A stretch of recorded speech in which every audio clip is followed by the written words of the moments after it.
cold, crisp, and windy Sunday morning in Mazeppa, Minnesota. You can say that again, but we have not stopped any racing for that. We've got some youngsters out on the track right now with some nice white flag conditions. We've got 1 lap left to go in our first race of the day here at Steeplechase Ski Resort.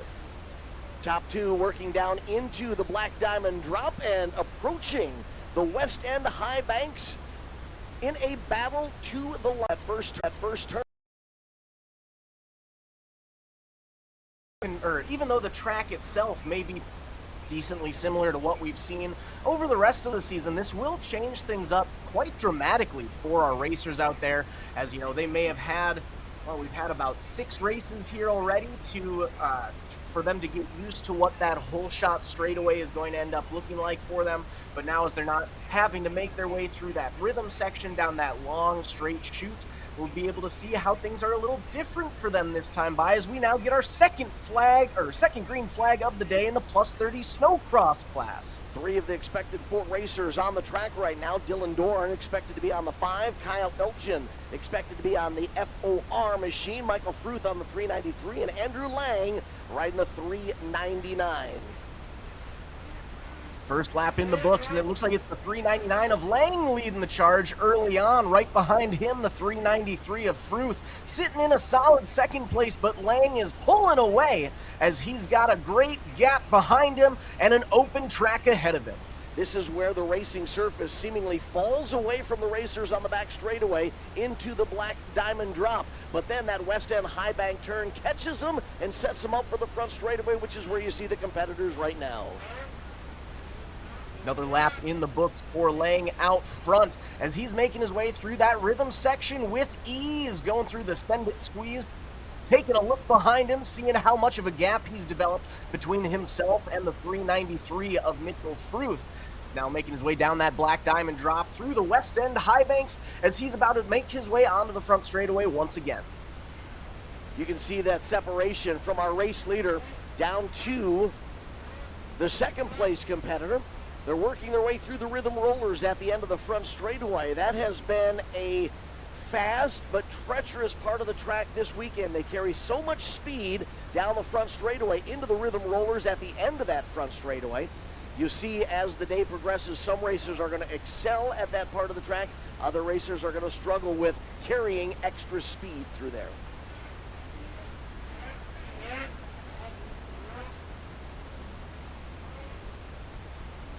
White flag is out. 1 more lap to go for our plus 30 Snowcross competitors, and it has been all Lang all race long. He's making his way through the West End High Banks one final time onto the front straightaway, and the checkered flag is gonna fly. Andrew Lang is a heat race winner today for Snap-on Tools out of Ringgold, Wisconsin. Mitchell Fruth gonna cross the line second. Andrew Lang hoping to start, or at least lay the foundations for a clean sweep today. I know that's putting a lot on the table for Lang, but to start the day with a heat race win is an excellent way to begin your Sunday Funday experience, especially when we're racing on Sunday. Now we have 2 heat races of our 200 stock 4 to 8-year-olds. Zach's got the starting lineup for heat number 1. Heat number 1 is going to look a little something like this on the 85 out of Elko, Newmarket, Minnesota. Colton Neifel. Ryland Betterly is racing the 99 from Cook, Minnesota. We have Stewartville, Minnesota's Brooks Podine on the 105. The 312 of Eli Book out of Rochester, Minnesota. Litchfield, Minnesota's Hayes Carlson on the 409. Mackenzie Rambo piloting the 524 out of Lakeville, Minnesota. And rounding out your 7 sled field from Elk River, Minnesota, it is the 712 of Abram Schoen. Flagman's checking the line, making sure all is good to go. Green flag flies, and we are 200 stock 4 to 8-year-old heat race racing. You can see how out front early. We've got a nice 3-rider battle up front for the lead. We are single file, but it looks to be that might be the 99 of Betterly out front, if I'm seeing things correctly. Top 3 nose to tail. Top 2 trying to get side by side, exiting the West End High Banks turn. Now it's single file again. We have the class broken up into 2 groups here. A 3-rider battle at the front of the pack and a 3-rider battle for 4th, 5th, and 6th. That time around, it looks like it was Betterly, the 524 of Rambo, and the 409 of Carlson leading the charge as our top three have fully separated themselves for the four-rider battle at the rear of the field. And even our three-rider battle up front is slowly starting to develop into a side-by-side battle for the lead. Betterly out front, but Rambo is going to make a move down to the inside. Tries to make the pass in the West End High Banks, isn't quite able to complete that pass, but the white flag flies. One more lap to go to decide our heat race winner. The thing I like to see with Mackenzie Rambo is trying to find another way around the race leader, not just following in the trail tracks of the number one sled. He's tried the inside, tried the outside, again taking a look on either side of the race leader, and while these two are dicing it up, here comes our third place sled back into the mix to see if we'll have a three-racer battle down to the line. Final time through the West End High Banks. Rambo's trying just about every move in the books to make a pass. It's a drag race to the line. Checkered flag is gonna fly for Ryland Betterly, taking the heat race win. And then second place is going to end up going to the 524 of Mackenzie Rambo. The 409 of Hayes Carlson is going to round out your top three in the 200 stock 4 to 8-year-old. Heat number one of two. Heat 2 we have coming up next. Your starting lineup will go as follows. The 18 of Emerson Gaffkey out of Ethco, Minnesota. Millville, Minnesota's 107 of Felix Ryan. Cade Viden piloting the Delano, Minnesota 133 machine. We have Lake City, Minnesota's Henry Rolfe on the 168. The 410 of Owen Lance out of Claremont, Minnesota. Elk River, Minnesota's Cooper Schoen on the 823. And the 960 of Calvin Schrader out of Turbo, Minnesota make up your 7 riders in heat number 2 of the 200 stock 4 to 8-year-old class.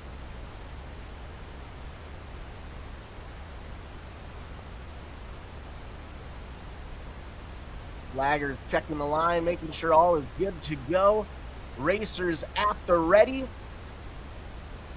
Green flag is out and away we go. It's going to be a drag race through that whole shot corner, but out front early. We've got one leader pulling away from the rest of the pack ahead of a 5-rider battle for second on back. Looks like we have 6 of our scheduled 7 competitors making the call for heat number 2. Out front, our leader still putting some distance between himself and the rest of the field, along with our second and third place rider in tow. Single file throughout the field as we officially put our first lap in the books here. I believe that was the 107 of Felix Ryan sitting in second. Can't quite catch the number of our race leader, but we've got a nice little battle developing for second and third between Ryan and the 410 of Lance. Lance looking inside, looking outside, seeing if he might, as we've got one rider going up and over through the Send It squeeze. Yeah, a hard get off there by that youngster. Track workers are going to get to his attention quickly to make sure that the rider is all right. Yellow flags will come out in that situation or in that area of the track. There you can see our track worker working with that youngster, trying to get him back on the sled. Our leader is going to approach that section of the racing surface. Works to the inside and is passed safely. Good news is you can see the rider back up on that sled and pulling away from the scene of the get-off, so no harm, no foul for our youngster who got thrown from the sled. Trying to catch a number on our race leader. I believe that is the 168 of Henry Rolfe, if I'm not mistaken. As the checkered flag flies, unofficially, I believe that was Henry Rolfe taking the heat race win today. Finishing second, looks like that was the 410 of Owen Lance. Attention in the pit area. Race 5 is already in the start gate. Race 6 is lined up behind them. Races 7, 8, and 9 should be in staging, please. 7, 8, and 9 in staging, please. We move on to race number 5 lineup now. This will be transition 8 to 10 and junior 10 to 13-year-olds. Cashton Nelson will be riding the 25K. Colton Kniefel from Elko Newmarket on the 85 and Michael Rambo from Lakeville on the 524. Those 3 racers in transition 8 to 10. And in the junior 10 to 13 class, we have the 16 of Alex Lang out of Ringgold, Wisconsin. Mazeppa, Minnesota's very own Brettley Cruzmark on the 105 and the 973 of Wyatt Stracy out of Elko, Minnesota. Rounding out your 3-rider field for junior 10 to 13. 3 in junior 10 to 13, 3 in transition 8 to 10 as the green flag flies. And I believe that is the 105 of Bretley Kruismark taking the early race lead and pulling away from the rest of the field. Kruismark already enjoying an extremely large lead over that 3-racer battle for second, third, and fourth. 2 riders using the inside lane, 1 rider on the outside. As a matter of fact, 5th not too far back. We could end up with a 4-rider battle for second, third, fourth, and 5th.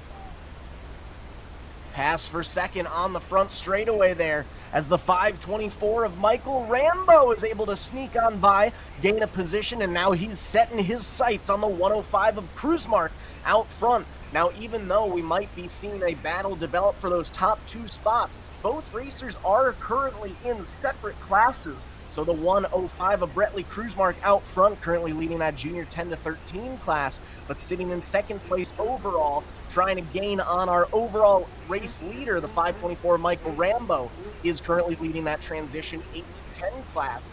And he's trying to reel him in, but Kruismark has a defining gap out front. With that clear track ahead of him, he is able to make some solid headway as we come up and put another lap in the books here at Steeplechase Ski Resort. That battle for third and fourth now raging on ever so strong. Side by side to the line with a challenge on the outside. One thing that we are noticing develop that started about halfway through the program last night. In the West End High Banks turn, there is a nice berm that has developed separating the inside lane from the outside lane. And you'll notice those sleds using the inside lane, riding that berm and trying to use it to propel them onto the climb up to the front straightaway and the finish line. White flag is out, 1 more lap to go. And Bretley Kruismark has pulled away and set a defining gap between himself and the 524 of Michael Rambo. One final time down the Black Diamond drop and into that West End High Banks. We're going to make that bull hand left turn onto the front straightaway. Checkered flag is in his sights, and Bretley Kruismark is a heat race winner for Kruismark Motorsports, finishing second overall, taking the heat race win in the transition 8 to 10 class. Michael Rambo on the 524 is going to finish second for Mankato Motorsports, Copperall Agency, Donlinger Ford, Fly Racing, and WPS. The rest of the field making their way across the line to take the checkered flag. Meanwhile, down in the X Racing start gate, we have competitors for race number 6. This will be another mixed gate, Pro 206 and Super 225 kids.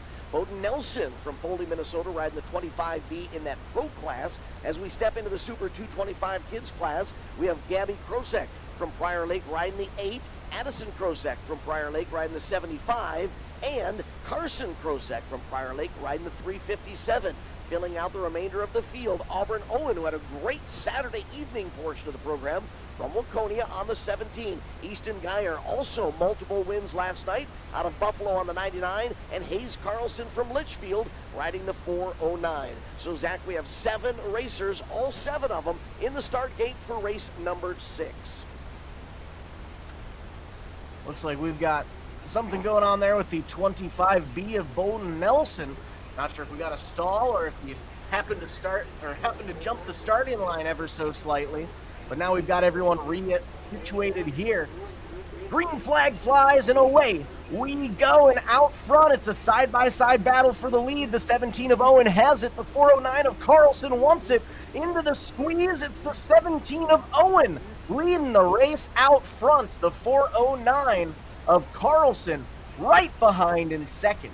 I mentioned that Auburn, had a great Saturday, great start to Sunday with a hole shot, but now here comes the challenge. On the outside, it's Hayes Carlson on the 409 taking the lead as they complete lap number 1. Carlson up to that top spot. Owen going to move back ever so slightly into that second place position, but Owen can't hold on tight just yet as they've got company right behind him. I believe that's the 99 of Easton Geyer trying to get into the mix. Geyer looks to the outside of Owen, seeing if there's a move there.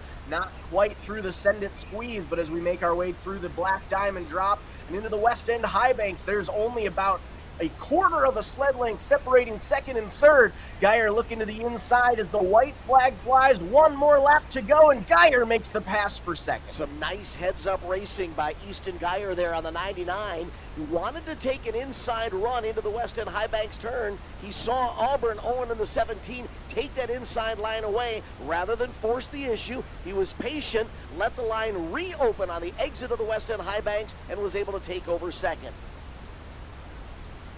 One final time through the West End High Banks onto the front straightaway. Checkered flag is going to be in their sights. It's the 409 of Hayes Carlson taking the heat race win today on the Articat. Finishing second, and it will end up being the 99 of Easton Geyer. The 17 of Auburn Owen will round out your top three in race number 6. Race number 7 going to be up next. Junior Open 18 and under. We've got 5 racers about to hit the track in this class, including the 12 of Grant Bastier out of New Prague, Minnesota. Walker, Minnesota's Jackson Hadrava on the 116. The 127 of Mason Helland out of Dodge Center, Minnesota. Carter Bastier from New Prague riding the New Prague Auto Repair Country Financial 252. And Julia Olson from Montevideo on the Olson Plumbing and Heating of Montevideo 521. Julia, one of the stars from Saturday night as she rode out a potential disaster.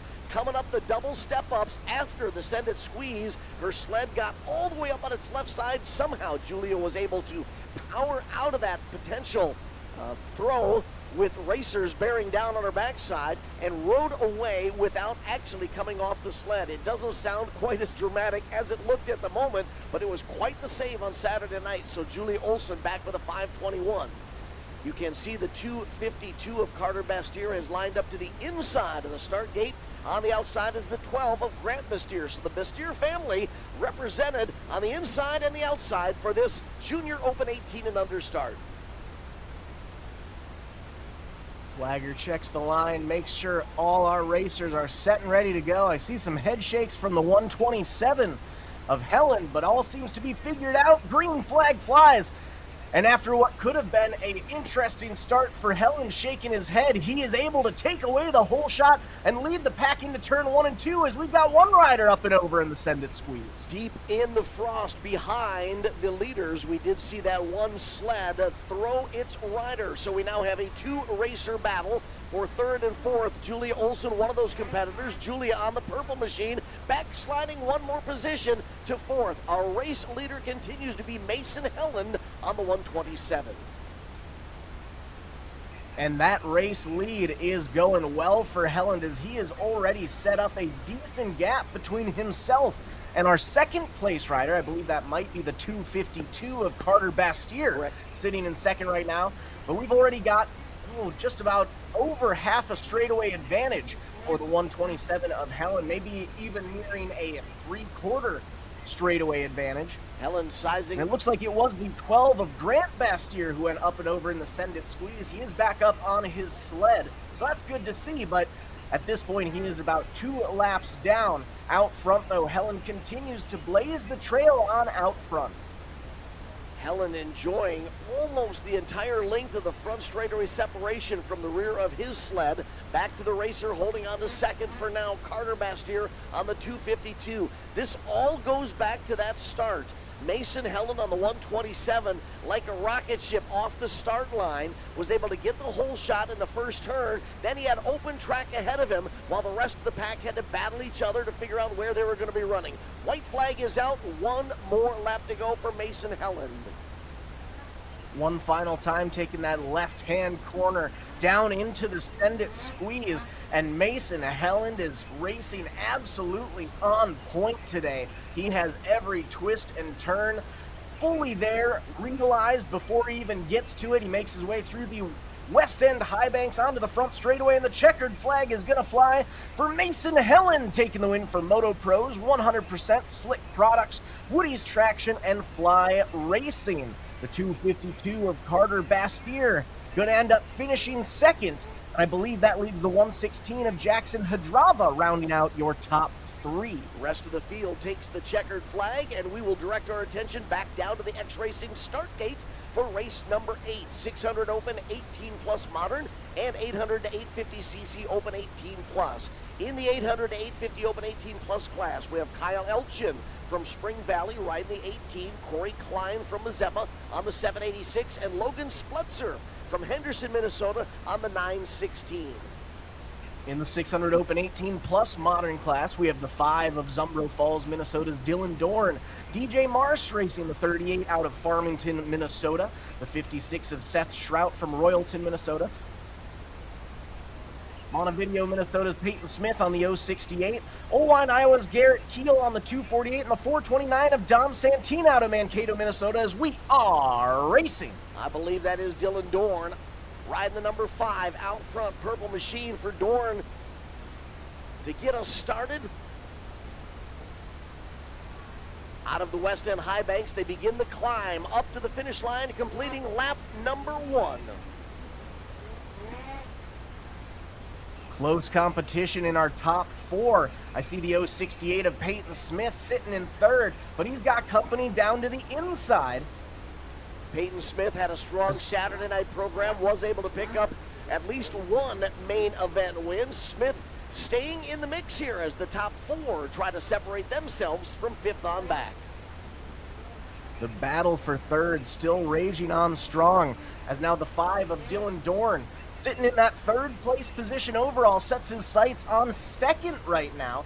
Dorn looking down to the inside, not quite able to make the pass through the send it squeeze, but out front while this battle rages for 2nd, 3rd, and 4th. Our leader with the clear track ahead of him is able to pull ahead and try to distance himself from that pack of hungry dogs in 2nd.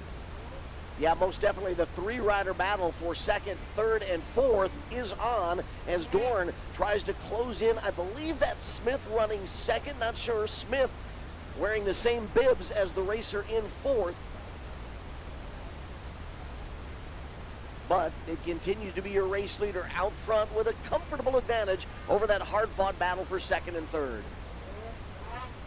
Believe that time by. I think we saw the white flag. One more lap to go for our race leader. And I think I was able to catch the number that time around. It's the 18 of Kyle Olshen out front leading the charge. Sitting in 2nd, I believe right now it's the 248 of Grant Keel. So Keel actually leading the 600 Open 18-plus modern class, despite the fact that he's running 2nd on the track. Little contact there in the West End High Banks turn. Checkered flag is out. Kyle Elchin on the 18 going to get the overall W and the win in the 800 to 850 Open 18-plus class. Garrett Keel winning the 600 Open 18-plus modern. That is race number 8 of 20. Race number 9 going to be coming up next. We got another dual class coming at you. In the 200 Open class, we have the 409 of J.C. Carlson out of Litchfield, Minnesota. And out of Elk River, Minnesota, it's the 712 of Abram showing and the 823 of Cooper showing. In the Snow Scoot Snow Sport class, we have 3 Krocheks hitting the track. The 8 of Gabby Krochek, 75 of Addison Krochek, and Carson Krochek on the 357, all out of Prior Lake, Minnesota. 6 racers scheduled to line up, 6 racers on the starting grid. And we are getting ready to go green flag racing for race number 9. Similar to what we saw last night, the winds have picked up. They're blowing in from the north, bringing considerable cool air with it. You can see some of the snow blowing in that camera shot right there. Temperatures are quite a bit cooler this morning than they were when we got started last night. Mid-20s at the beginning of the Saturday portion of the program. We're down around 10 degrees this morning as we started. You add in that stiff northerly breeze and the wind chill factor begins to kick in, and it really quickly seeps that heat out of the bones of these racers. So you'll notice them wearing some of the best winter gear available, not only for safety, but also for warmth. Race number 9, 200 Open, Snow Scoot Snow Sport. Zach already ran through the starting lineup. We've got them in the X Racing start gate.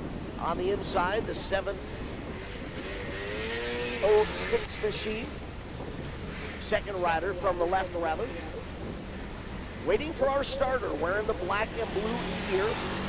Just outside the start gate, who is holding the green flag. Once that green flag is lifted from the ground and goes skyward, that's when the racers know they can start, and they are away. Our 200 Open Snow Scoot Snow Sport race number 9 heat is underway. Oh, we've got a rider off the sled. 2 sleds locked together at the exit of turn number 1 on their way down the fall-away field.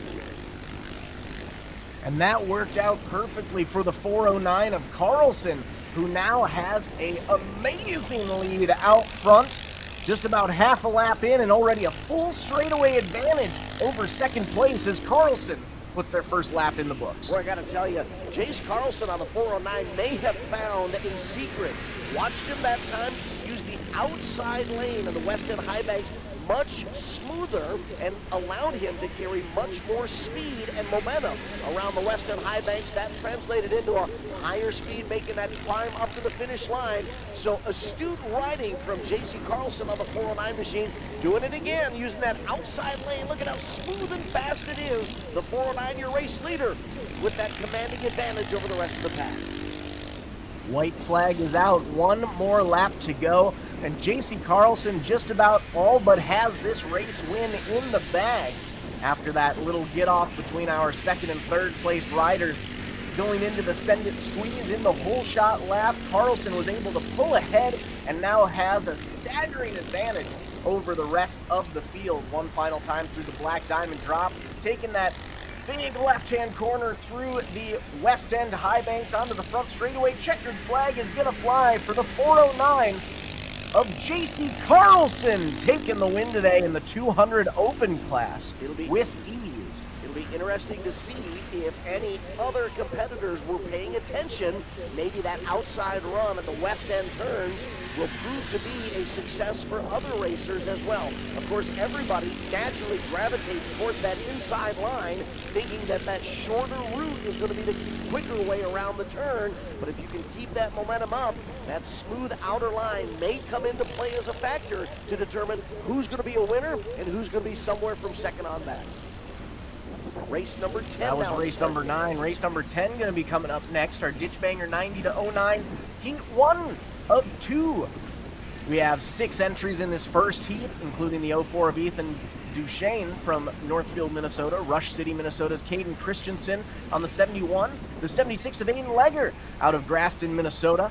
North Branch, Minnesota's Cade Chenard on the 303. The 639 of Monty Pappenfuss out of good old Mazeppa, Minnesota. And Zimmerman, Minnesota's Jory Cordes piloting the 716. Looks like we have 4 of our scheduled 6 on the starting grid for race number 10. Watching that starter with the green flag. Once the track is clear from prior competitors, the prior race, the track is clear. Our starter checks on the condition of our racers. They are ready to go. Green flag is in the air, and they are away immediately. A side-by-side battle for the lead and a side-by-side battle for third and fourth. Looks like it's the 71 of Christensen out front early. The 76 of Ledger right behind, trying to make some moves for that top spot. Christensen's going to duck on down, secure that lead once again, and hold off for the first official lap in the books. The 76 of Ledger hot on his tail, though. Top 2 trying to pull away from third and fourth. Single file dance through the Ditchbanger 90-09 first heat field, but they are separated a bit into 2 separate distinct groups. Christensen and Legger, your top 2 for the West End turns. On the front straightaway once again, it's still Christensen leading the charge as he puts another lap in the books here. Ledger still holding on for second. That gap, though it hasn't grown too much, is now sitting at about a 3, 4, 5 sled length gap between first and second. That battle for third and fourth, about half to 3/4 of a straightaway behind. Now Christensen, he's taking that outside line, entering into the West End High Banks, and then ducking down into that inside. So it kind of cut down on that corner ever so slightly. And it seems to be working for him pretty well, as he's able to maintain that gap that he has developed between himself and the 76 of Aiden Ledger.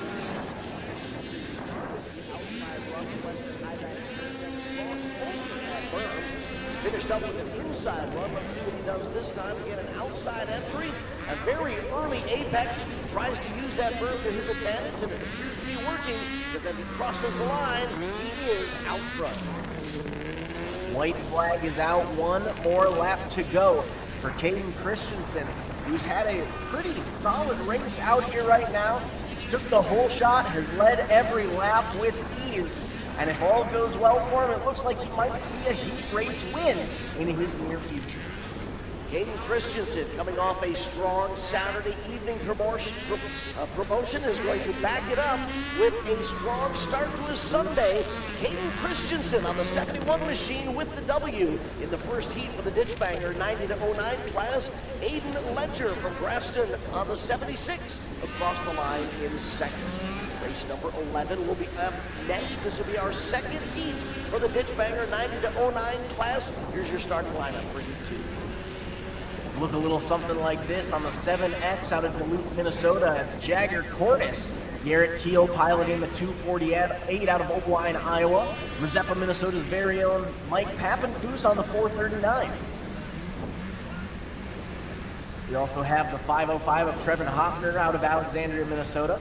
Zumbrota, Minnesota's Kyle Laudermeyer on the 725 and the 726 of Lucas Hollicky out of New Prague, Minnesota. 6 racers, and I do see all 6 lined up and ready to go for heat race number 2 of the Ditchbanger 90-09 class. Hollicky has enjoyed success in prior events as part of the Sunday Funday promotion. Green flag is in the air. Pappenfuss coming off a late Saturday night win last evening. Let's see which racers are going to be able to back up their Saturday night performance with a strong start to their Sunday show. Top 2 trying to pull away from a side-by-side battle of 3rd and 4th. All of our racers able to make it through the Send It Squeeze unscathed, but it's our top 4 starting to pull away in a mini pack there. Our race leader setting some nice distance between himself and what's now a 3-rider battle for 2nd, 3rd, and 4th. See the 506 sitting there in 3rd place right now, but he's going to see a pass on the outside. I believe that's the 248 of Garrett Keel moving up to 3rd. Apologies, up to 2nd.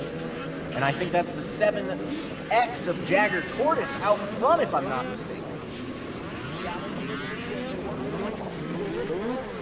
End of the front straightaway. Crossover maneuver from our former leader. Let's see if that lead will stick. It does. Garrett Keel on the 248 takes the top spot through the second squeeze. It is in the number 1 position.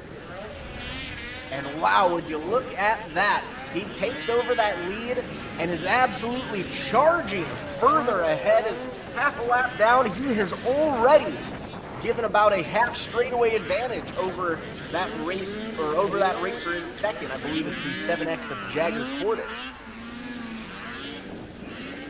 Again, for those of you who are not with us on Saturday night, coming out of the second squeeze, it's a stair-step double to get back up onto the back straightaway, followed by that right-hand turn out of the back straightaway proper. White flag is out on the front stretch, though. Garrett Keel on the Keel Farms 248 machine. Once he got out front, was able to distance himself from 2nd on back. Takes that lead over his left.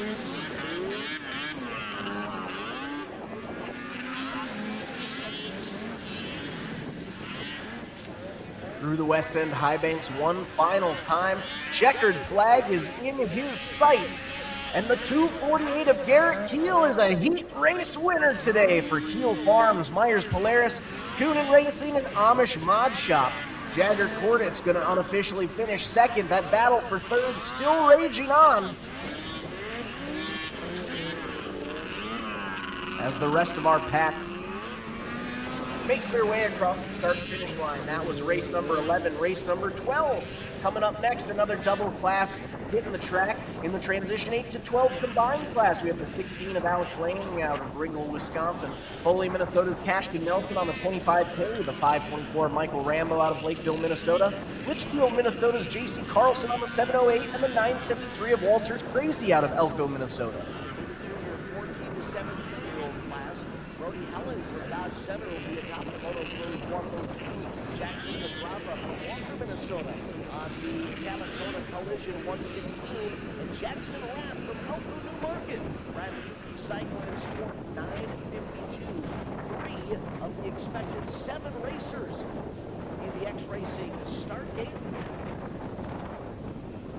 see the 116 of Jackson Pedrava lined up on the outside of the three that are present. The 952 of Jackson Rath and the 102 of Brody Helen. So it looks like just the junior 14 to 17-year-old racers in the X-Racing start gate.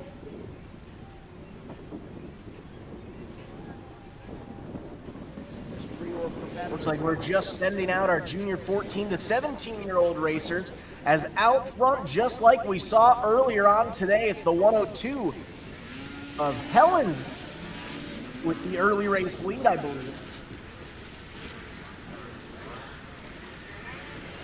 Helen with the hard charge, but down to the inside, it's the 952 of Jackson Rapp.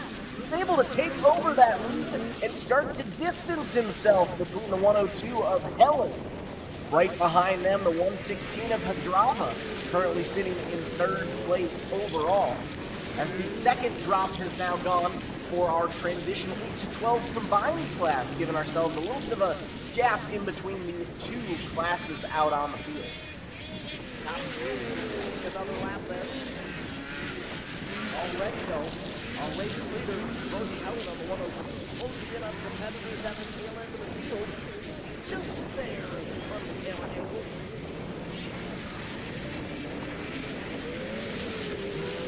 Down into the black diamond drop. The 952 of Rath starting to reel in the rear end of the transition 8 to 12 combined class as another lap goes in the books here. He's officially making his way through lap traffic, but he has distanced himself so much from the 102 of Brody Helen that it seems as though without any unforeseen circumstances that Rath will have this heat race in the bag. So as it stands, it is currently Rath, Helen, Pedrava, 1, 2, 3. As the white flag flies. Zach and I both having the same thought here. White flag is out. One more lap to go for Jackson Rath. Will have this one well under control. He's going to have to tiptoe through some of those transition 8 to 12-year-old combined racers are beginning to go a lap down. It appears that there will be enough opening here for him to work around the west end and get back to the finish line uncontested. Checkered flag will be in the air for Jackson Rath. He's race winner of the junior 14 to 17-year-old class. Taking the win for UP Cycle and Sport, MC Customs and Stud Boys. Jackson Rapp for race number 12. Race number 13 going to be coming up next. In the Ditchbanger Triples class, we have the 5 of Dylan Dorn out of Zumbro Falls, Minnesota. Cresco, Iowa's Robert Alldyke on the 18. And the 50 of Logan Fixstall out of Rochester, Minnesota. This is a race game. We will also have the Ditchbanger twins on the track at the same time. In the Kings class, Reese Alldyke from Cresco. Ride the number 5, Sonneman from the Zeppa on the number 9. Peyton Smith from Montevideo back out for some more laps with the 068. Aiden Christensen out of Rush City on the 71. Aiden Ledger from Graston, Minnesota with a 76. Jory Cordes from Zimmerman on the 716. And Isaac Evan ride the 213. So we begin the process of bringing competitors up into the X-Racing start gate area. They're pulling the Ditchbanger triples a little bit forward of the start line there.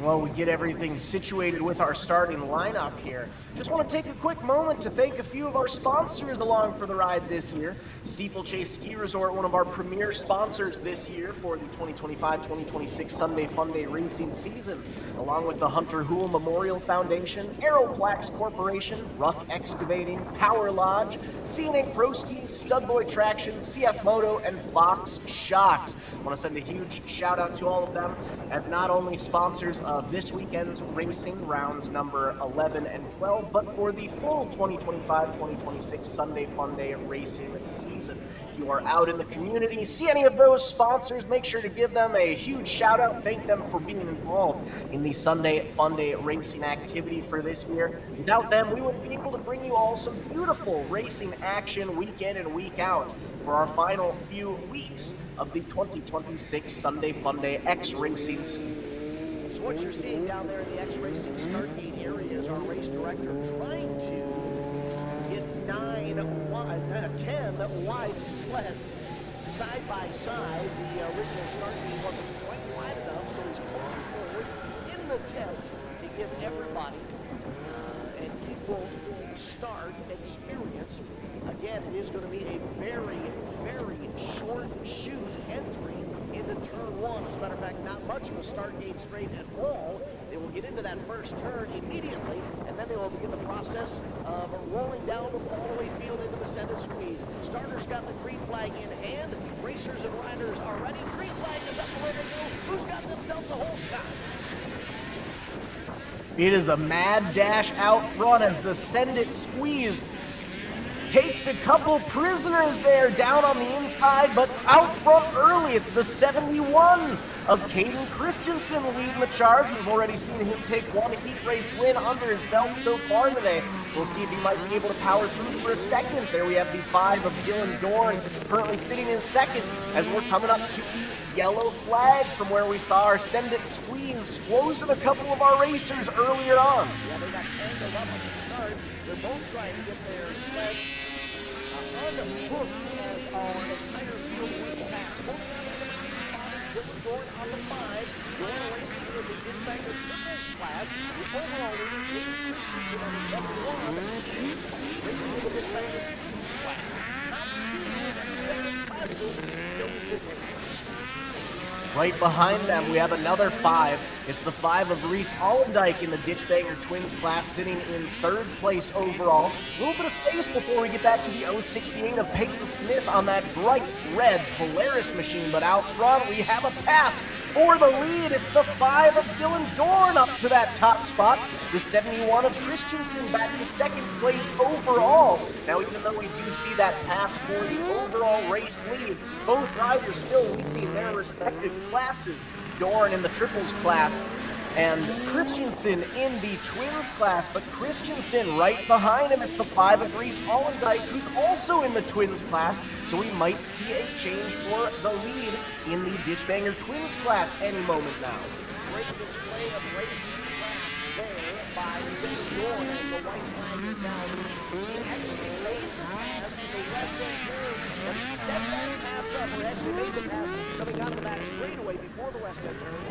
But he started that pass way back in turn number 1, setting up the original leader, Caden Christensen, and then worked around them as they cleared those 2 sleds that were still down to the inside of the second squeeze.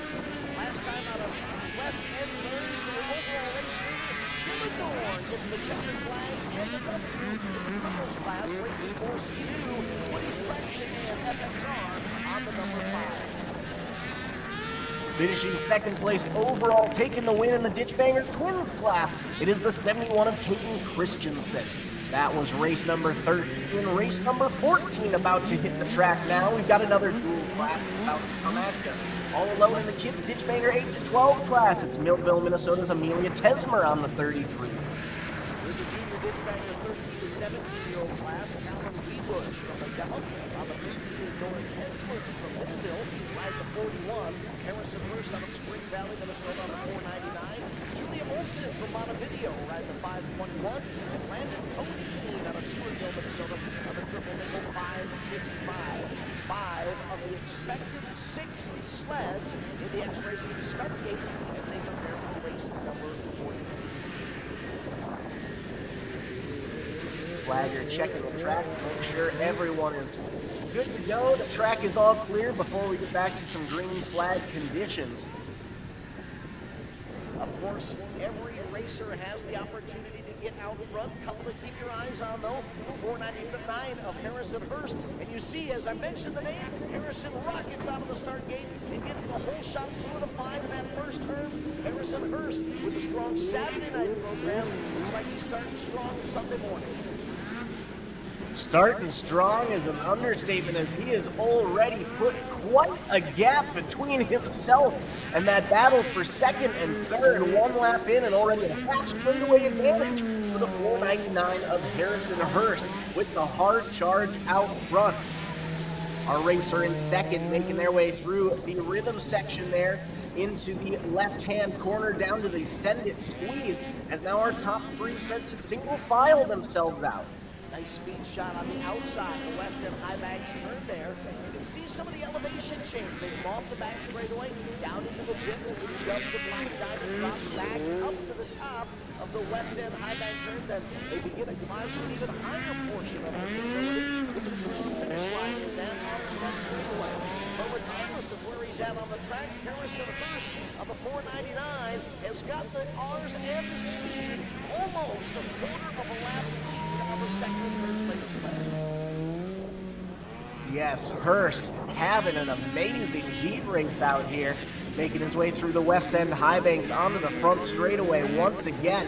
Putting another lap in the books there as we've got about a full straightaway advantage over that battle that's still slightly raging on for second and third.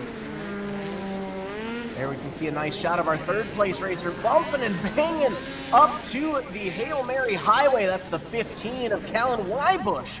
Sitting in third place overall right now, was able to wrangle it back down and stay on the sled. But boy, oh boy, was that a hard charge and some bumping and banging for Wybush. Shaken and not stirred for Wybush as he continues in the third place position. Meanwhile, white flag is out first. He now has to work through traffic at the tail end of the field and clips one of those competitors, sled up on its side. We'll see if Hurst had enough of an advantage there to maintain the lead, but here comes the second placed rider trying to get it all started. He falls off again, and we have a pass for the lead on the white flag. The race leader, Harrison Hurst, came up quickly on the traffic at the tail end of the field. The lane to the inside of the first turn closed up dramatically, and that's when Hurst got into the back of one of those competitors and ended up going over. Checkered flag is out, and we will have a different winner than the one who was out front for a majority of the race. I believe that was the 33 of Amelia Tesmer, taking the overall race win in the kids Ditchbanger 8 to 12 class, finishing second overall, and taking the win in the junior Ditchbanger 13 to 17 class unofficially was the 15 of Callan Wybush. So a great turn of events for Wybush there on the 15 machine, despite several hard runs through the climb to get to the finish line. Wybush able to stay on the sled long enough to not only inherit second, but also take the win in the junior Ditchbanger class. You can see that Harrison Hurst has apparently got troubles down there in turn number 1. So we'll have a short break in the action before we get into race number 15, which will be an interesting dance as we will have 4 different classes competing at the same time. Ditchbanger 03 to 16, 2 WSAX classes, 440 and open, and the TSS 440 to 600 invitation.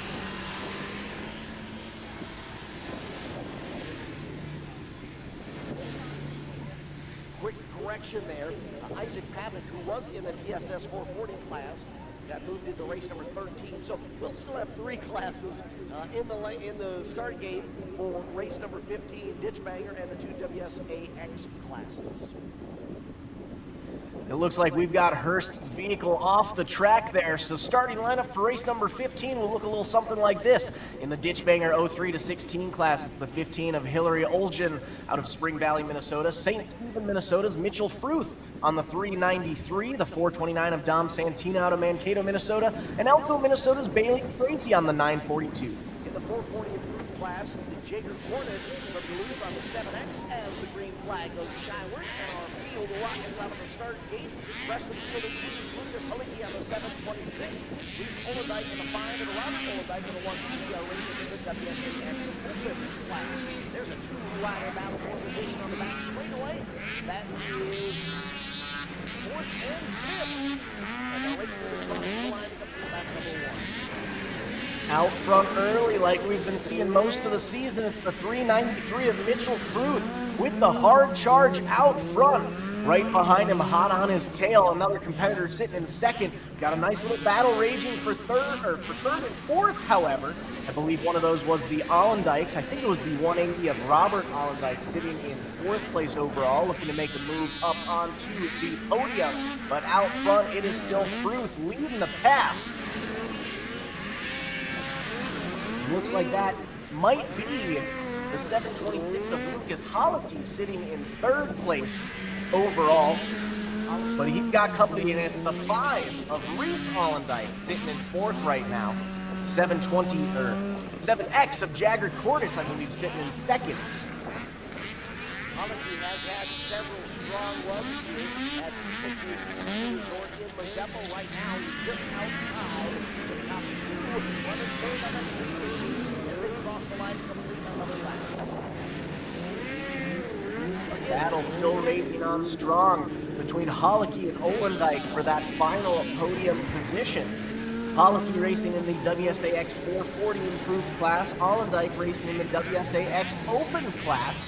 So even though they are battling for position, they are in different classes as the white flag flies. One more lap to go for the 393 of Mitchell Fruit. You see how quick Mitchell has been this entire race. He's opened up a commanding advantage over the rest of the field. He wins from the nose whipping up the ski hill towards the back and then the front straightaway as one sled comes to a stop right at the entry to the West End High Banks turn. Nonetheless, it will be Mitchell Fruit on the 393, almost coasting his way to the checkered flag. Mitchell Fruit taking the win today for Mod Boys and all the other homies. Right behind him, the 5 of Reese Allendike was able to make the move up to second place. The 726 of Lucas Hollicky going to unofficially finish third overall. So we will have to take the track worker to the scene of that stall, the sled, give a helping hand to get that sled off the track, but that will give us an opportunity to introduce to you the competitors of race number 16, junior Ditchbanger, 10 to 13-year-old class, Wesley Sweeney from Spring Valley, Minnesota, on the Southland Auto and Diesel number 5, Gene Slifka out of Spring Valley, on the Stellar 181 Townhouse number 11 machine, and Amelia Tesmer from Millville, Minnesota will be on the 33. On the 105 out of Mazeppa, Minnesota, it's Brettley Cruzmark. Graston, Minnesota's Eli Ledger on the 112, the 115 of Ethan Swagger out of Stillwater, Minnesota. Harrison Hurst back for more laps with a 499. Harrison from Spring Valley racing with support from Southland Auto. And Connor Jans from Pine Cities on the 516. Racers are ready for race 16. Green flag is skyward, and the hold shot comes from right in the middle of the start line.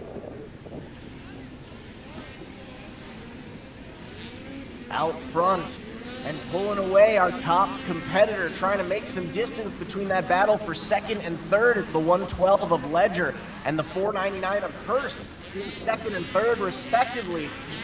Rest of our crew following behind, but they're starting to move up toward that race leader out front. Can't quite catch a number on who it is just yet, but it's about to turn into a 3-rider battle for position out front. Well, your race leader catching quite a bit of air into the second squeeze. Able to ride it out as both Ledger and Hurst continue to dog them. Top 3 have a nice single file battle for position going into the West End High Banks turn.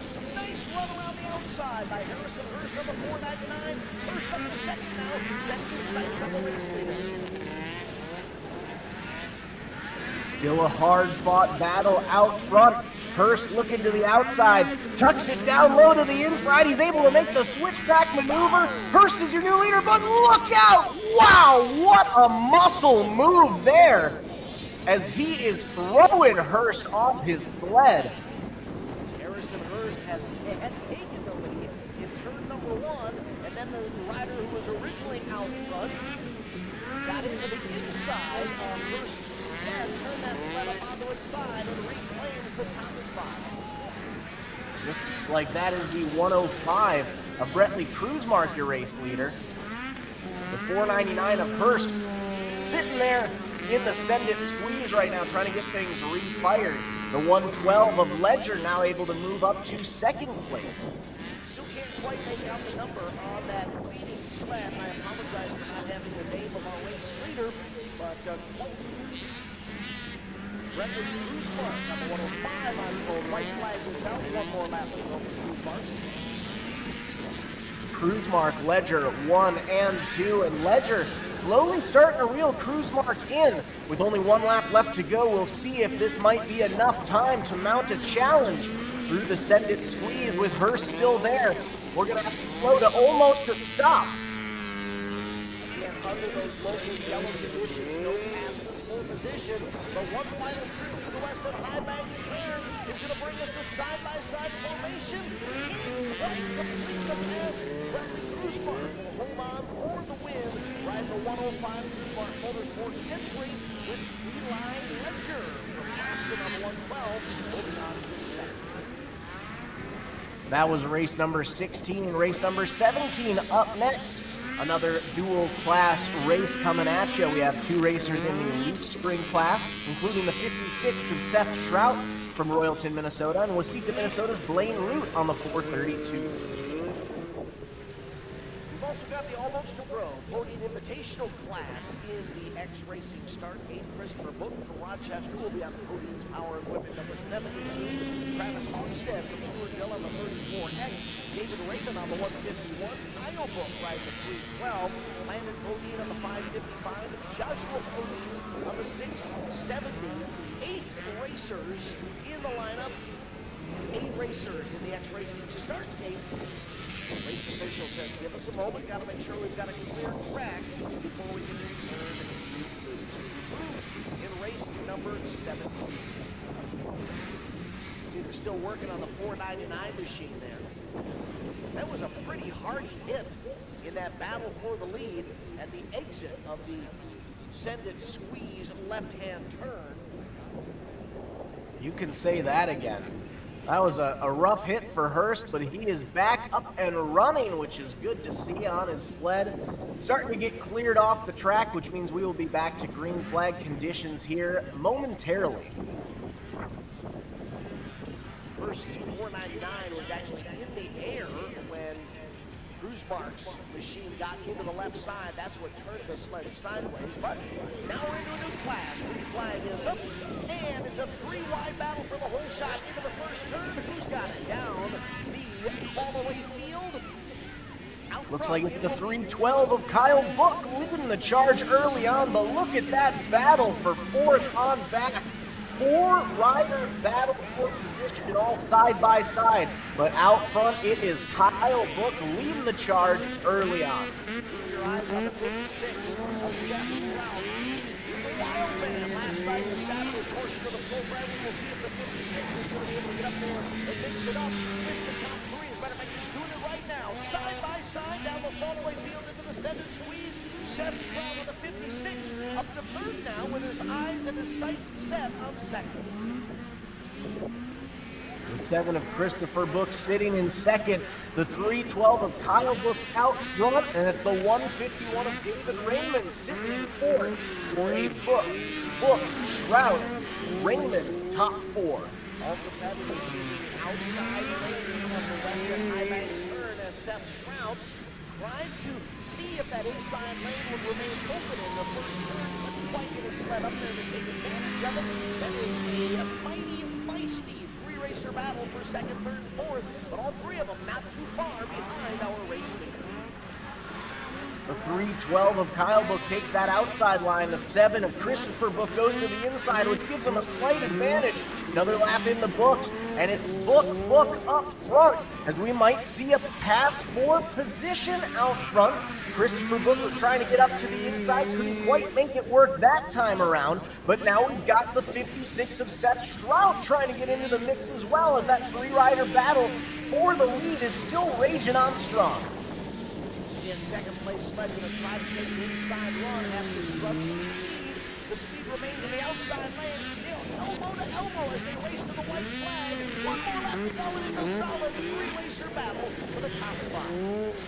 Slight advantage to the 7 of Christopher Book that time by, as he secures sole possession of the lead through the fall-away field, and with him comes the 56 of Shrout, who slides on by. Shrout's now up to your top spot. Wow, just like a hunter, he was stalking his prey for the opening laps of this one. Was finally able to take advantage of the opportunity in the Send It Squeeze. Seth Shrout on the 56 machine will be the overall race winner and picking up the W in the Leaf Spring class. Taking the win for Stevie Ray's High Performance D&H Concrete. And finishing second overall, taking the win in the Almost a Pro Podium Invitational. It's the 7 of Christopher Book racing for Podium's Power Equipment. That was race number 17. Race number 18. Up next, our 2-up race. Jagger Cornish from the lead. He'll be riding the Hanco Utilities 7X. Don't see any of the competitors down there in the starting area. So we may be holding off a bit for the 2-up race.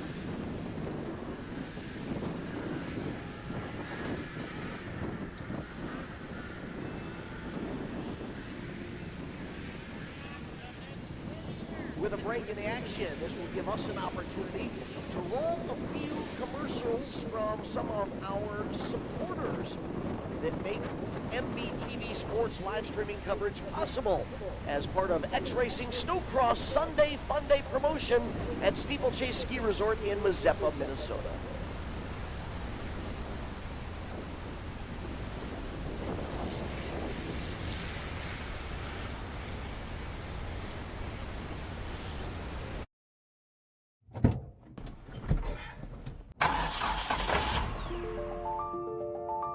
Freight is the backbone of the country, and as long as people need goods, they're going to need somebody to get it to them. My name is Matt Bohl with QualityFreightRate.com, powered by T-Force Worldwide. We provide LTL, truckload, and expedited freight services across this country. If your freight weighs over 120 pounds going over 120 miles, that's where my shipping rates kick in. We help companies ship easier for less. With our system, our customers are able to quote and book shipments with ease 24 hours a day, 7 days a week. If you're having trouble with damages, lost freight, claims of any sort, we can help you with our experience, solve the problem, tell you why it's happening and what you should do to prevent it in the future.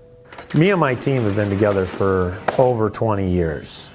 We know this industry. We can help all size business, big or small. We love them all, but we have a special spot for small business. Small businesses are pillars in the community. Low rates are critical for a small business because the margins are generally pretty small. They need to have competitive rates. They can't be getting gouged or they lose the sale. Freight is simple. People make it difficult. We work as consultants in the industry, so it doesn't matter what your problem is, we'll solve it. We educate the customers, we solve problems, and we lower their shipping rates. And that's what I've been doing for 20 plus years.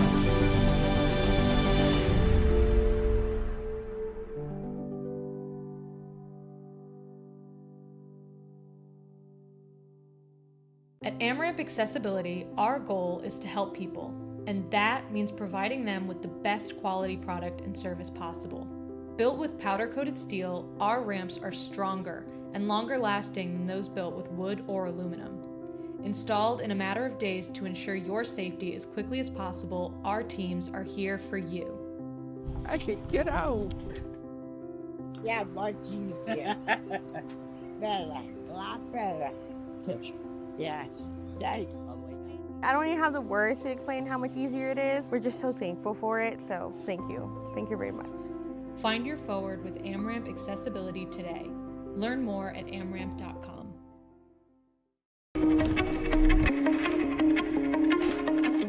My name is John O'Connor. I'm a snowboarder for life and a business owner in Windham, New York. We run a restaurant and inn here. This is our backyard.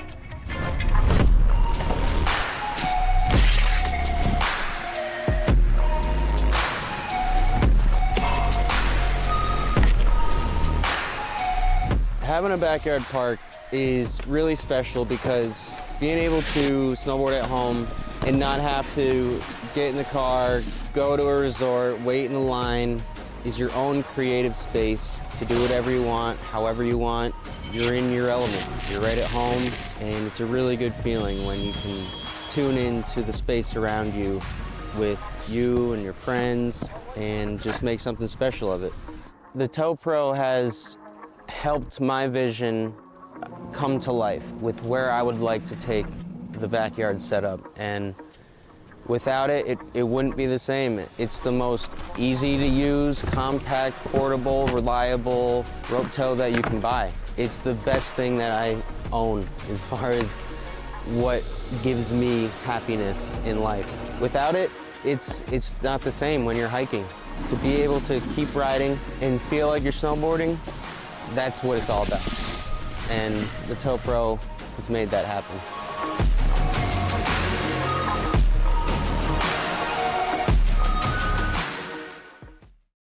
Yeah, Butler-Built has been a supporter of mine for a long time. I've always run Butler-Built seats ever I got into 410 sprint car racing, and I feel like they have the nicest aluminum seats out there. The craftsmanship, the welding on it is top notch, and now they're pouring my inserts and have the gravel cut seat and gives you a lot of clearance for your hybrid or your Hans, and I feel like, you know, there's no better seat out there. Yeah, I mean, a little bit of feedback, right? These guys do it every day, so as me as a sprint car driver specifically, you know, every form of dirt racing, the seats are built different, and guys like us, you know, drivers are wearing holes in their hybrids because they're rubbing on the seats, and felt like there was a need for a little bit of a new design and a new generation of the sprint car advantage seat. So, yeah, it's been a fun ride, and hope to continue the relationship for a long time.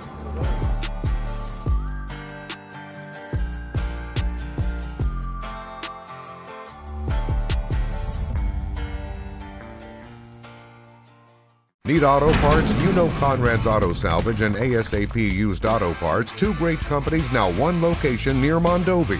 We've appreciated your business in Eau Claire. Now you'll find all the same parts and services at our location near Mondovi. We can mount and balance tires, plus do oil changes and more. All the same services in one incredible facility. Conrad's Auto Salvage and ASAP Used Auto Parts, two great companies, now one location near Mondovi for all your auto parts needs. When you push your engine to the limit, on the track, the farm, or the highway, only one name delivers unmatched protection. Schaefer's Specialized Lubricants. With over 180 years of proven performance, professionals don't guess. They trust Schaefer's. And in our region, there's one guy who makes it happen. William Denzer. Racers, farmers, fleets. They all call William because he's reliable, knowledgeable, and gets results. So support the brands and people who support racing. Call William today, 651-253-0999, or email denzer.schaefer.sales@gmail.com. Schaefer's, trusted since 1839. Power in every drop. Painful steps shouldn't be part of your daily routine. At Foot and Ankle Clinics, PA, we specialize in diagnosing and treating a wide range of foot and ankle conditions, from heel pain and bunions to diabetic foot care and sports injuries. Our board-certified podiatrists, Dr. Jeff Pellersells and Dr. Russell John Hill, bring decades of experience and a compassionate approach to every patient. At our clinic, we are dedicated to serving the community with the highest level of care. Your well-being is our top priority. Serving the communities of Woodbury, West St. Paul, and Edina, we're committed to providing personalized care tailored to your needs. Don't let foot or ankle pain hold you back. Visit footandankleclinics.com to schedule your appointment today.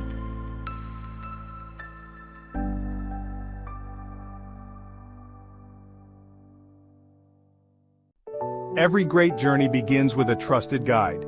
And when it comes to finding your perfect home, there's no one better than Kathy Vetter.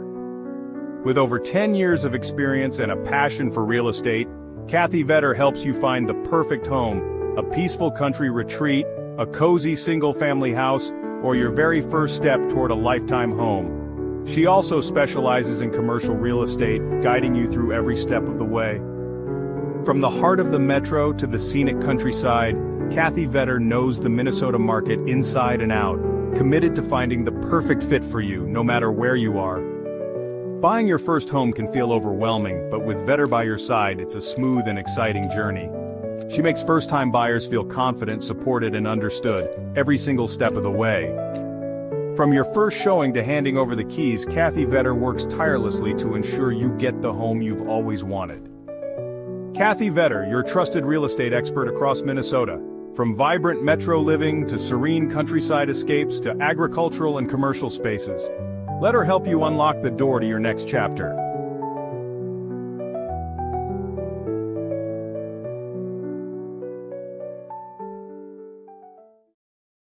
Kevco has been an industry leader in high-performance oil pans and components for over 35 years. Made in Fairmont, Minnesota, Kevco prides itself on being American-made.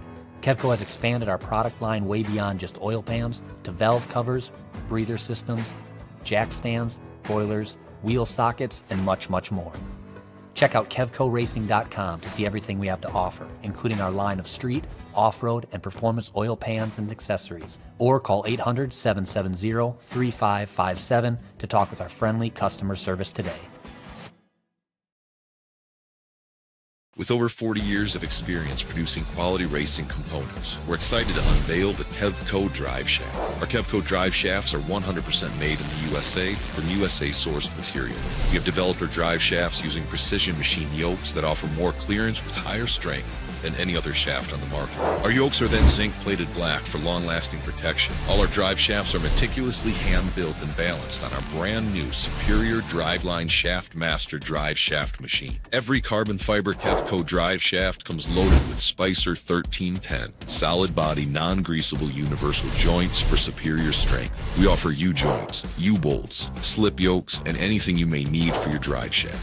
Kevco has the ability to custom build any length drive shaft for any application you may need, whether it be mild steel, chromoly, aluminum, or carbon fiber. Call us today at 800-770-3557 or check us out on the web at KevcoRacing.com.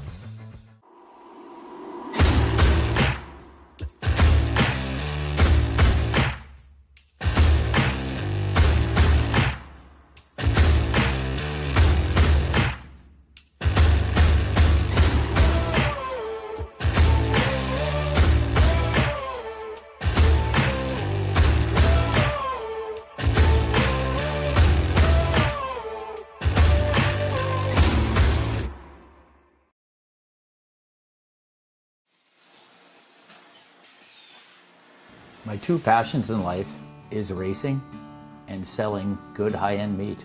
So my grandfather came here from Germany back in the late 20s. He decided to open his own shop in 1951. He had all the recipes, he had all the talent. His father was a meat guy. His father's father was a butcher. They weren't football players, basketball players. They were in the meat business. And that's our family. That's what we're good at. Old World Meats was derived from Frank's Meats. That was my grandfather's name. I know the quality of my beef is the best because I've purchased it directly from the ranchers that certified Angus beef. We know what our beef is continuously, and it's very consistent. So we're located up here in Duluth on beautiful Lake Superior, just a stone throw off of Highway 61. I've lived here my whole life, and it's where I wanted to raise my family. To be successful, you need to have a talent. And I knew I was going to be in the meat business. I can taste spices, I can pick out flavors, where they need to come in, where they need to stop.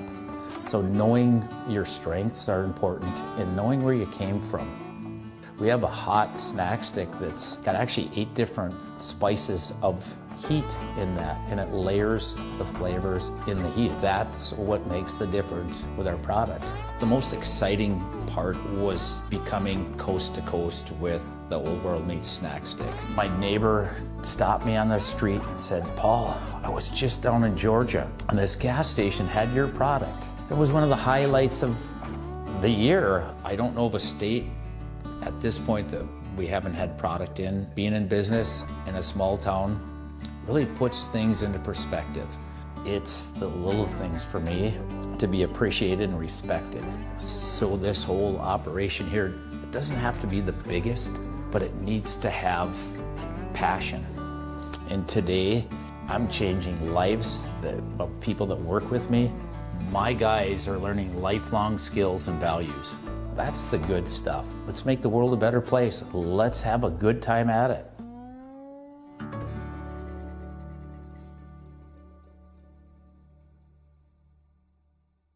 When you've got to ship it from anywhere to anywhere, QualityFreightRate.com. the LTL Freight Logistics Specialist for your small business. QualityFreightRate.com. We simplify shipping, eliminate those surprise charges, and negotiate the best rates from most LTL qualified carriers. QualityFreightRate.com. Special residential and liftgate rates available for automotive and ag implements. QualityFreightRate.com. Use the promo code ICE and get 10% off your first shipment. Startup is so easy. Get a quote and ship today. QualityFreightRate.com. Ready to make a splash this summer? Grab your friends and head to River's Edge on the scenic Apple River. Whether you're looking to float the day away, camp under the stars, or catch live music and weekend events, River's Edge has everything you need for an unforgettable time. Book your tube, campsite, or party package now. River's Edge on the Apple River. Your summer starts here.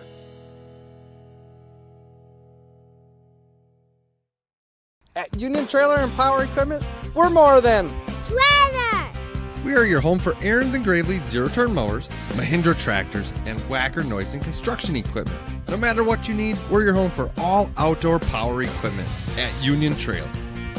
Plus, anything you buy or already own, we can service that for you too. Don't forget, we have the best selection of trailers in the Chippewa Valley. Union Trailer and Power Equipment, family owned and operated.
Attention in the pit area.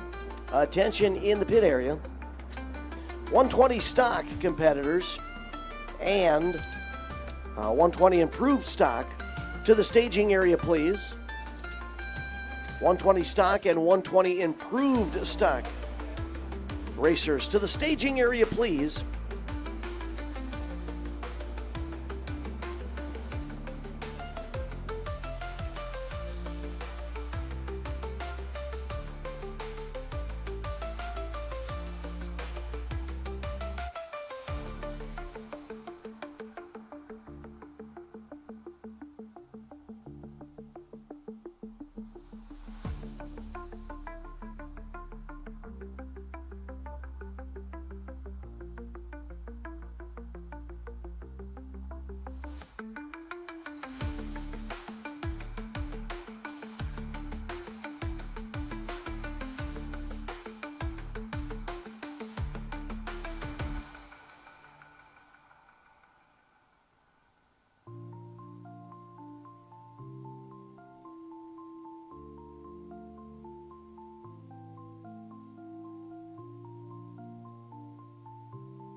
Welcome back to MBTV Sports live streaming coverage of X-Racing Snowcross as part of Sunday Funday activities.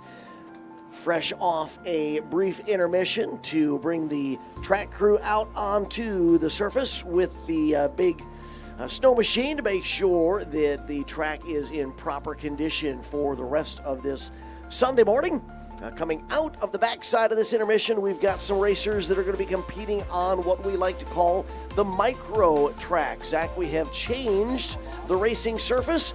Our competitors in the 120 stock and the 120 improved stock classes will be competing together on a slightly diminished version of the large track. They will go into turn one. They will go down the fall-away field, into the send-it squeeze, up the double step-up jumps, and rather than taking a right-hand turn onto the back straightaway, it's a left-hand turn back onto the front straightaway of the big track. And as you can see, we have turned them loose for their heat race. Here are the racers on the track right now. Nash Betterly piloting the Double Deuce 22. Bowden Nelson on the 25B. Case Vadine riding the 33. Grant Ryan on the 107. Colton Lance with the 709. Elliot Massman on the 292. And Cooper Schoen racing the 823. There they complete lap number one, and they're back into the rhythm rollers, headed towards turn number one.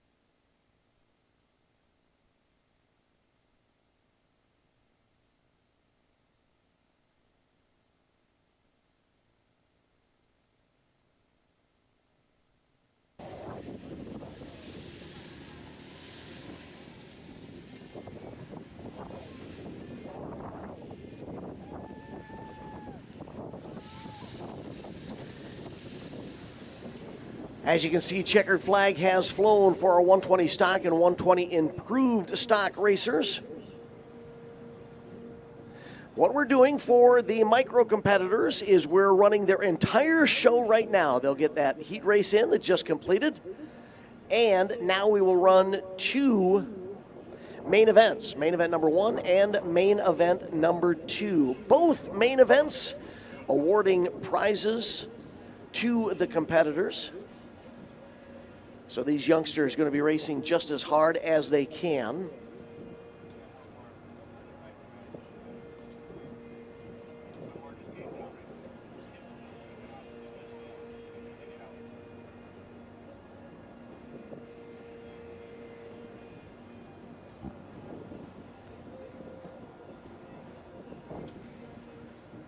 So we realign our 120 stock and 120 improved stock racers in the start gate. And the green flag goes skyward. They are down and away. Side-by-side battle for the whole shot as one rider crosses over from the outside to the inside and will take the top position in the send it squeeze. Now they begin to climb up the double stair steps up. And it looks like it is the 823 of Cooper shown as your early race leader. Left-hand turn onto the front stretch of the big track. They complete lap number 1, and now they're into the rhythm rollers. The 23 machine, the 823, of shown out front, followed by a two-rider battle for second and third.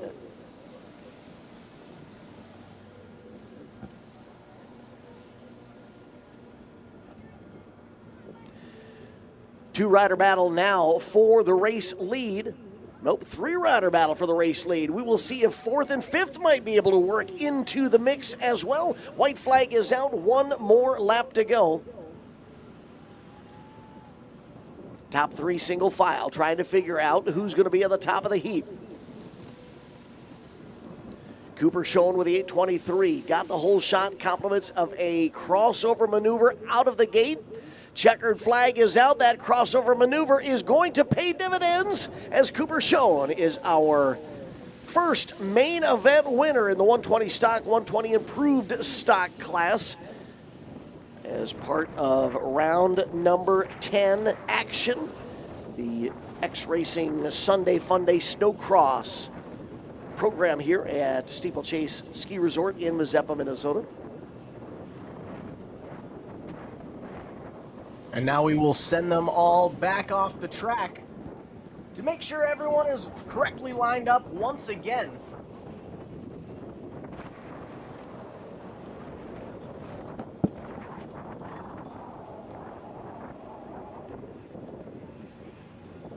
We will get them all situated for their second main event run here at Steeplechase Ski Resort.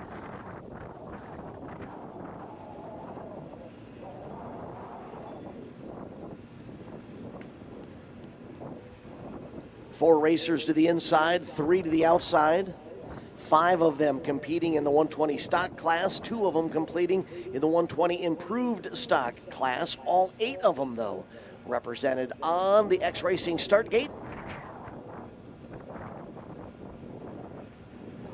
Let's see if anyone has anything for 7-year-old Cooper Schoen riding that Aeroplax 823 machine. Picked up the win in the first main event. And there we go, green flag flies. We are once again 120 stock, 120 improved stock racing as we've got one rider going up and over.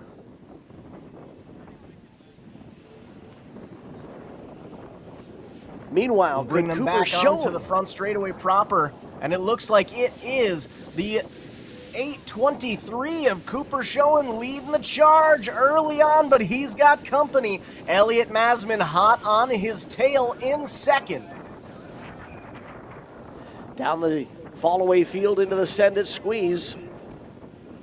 Top 2 already closing in on a racer at the tail end of the field. This time with the left-hand turn, white flag is out. One more lap to go for our 120 racers. And it's still Schoen and Masman up front, 1 and 2. We've got 1 lap left to see if Masman might be able to mount a challenge. But Cooper Schoen is in the zone right now as he is pulling away, setting some distance. One final time up through that back straightaway. High bank climb, checkered flag is in his sights. Cooper Schoen is taking the 2 for 2 feature race win here in the 120 improved stock, 120 stock class.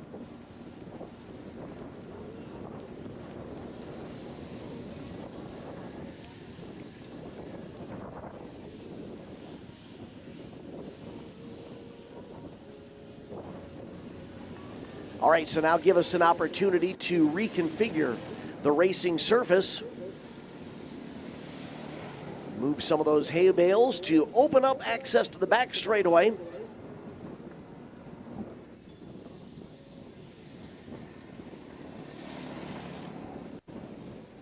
And as we get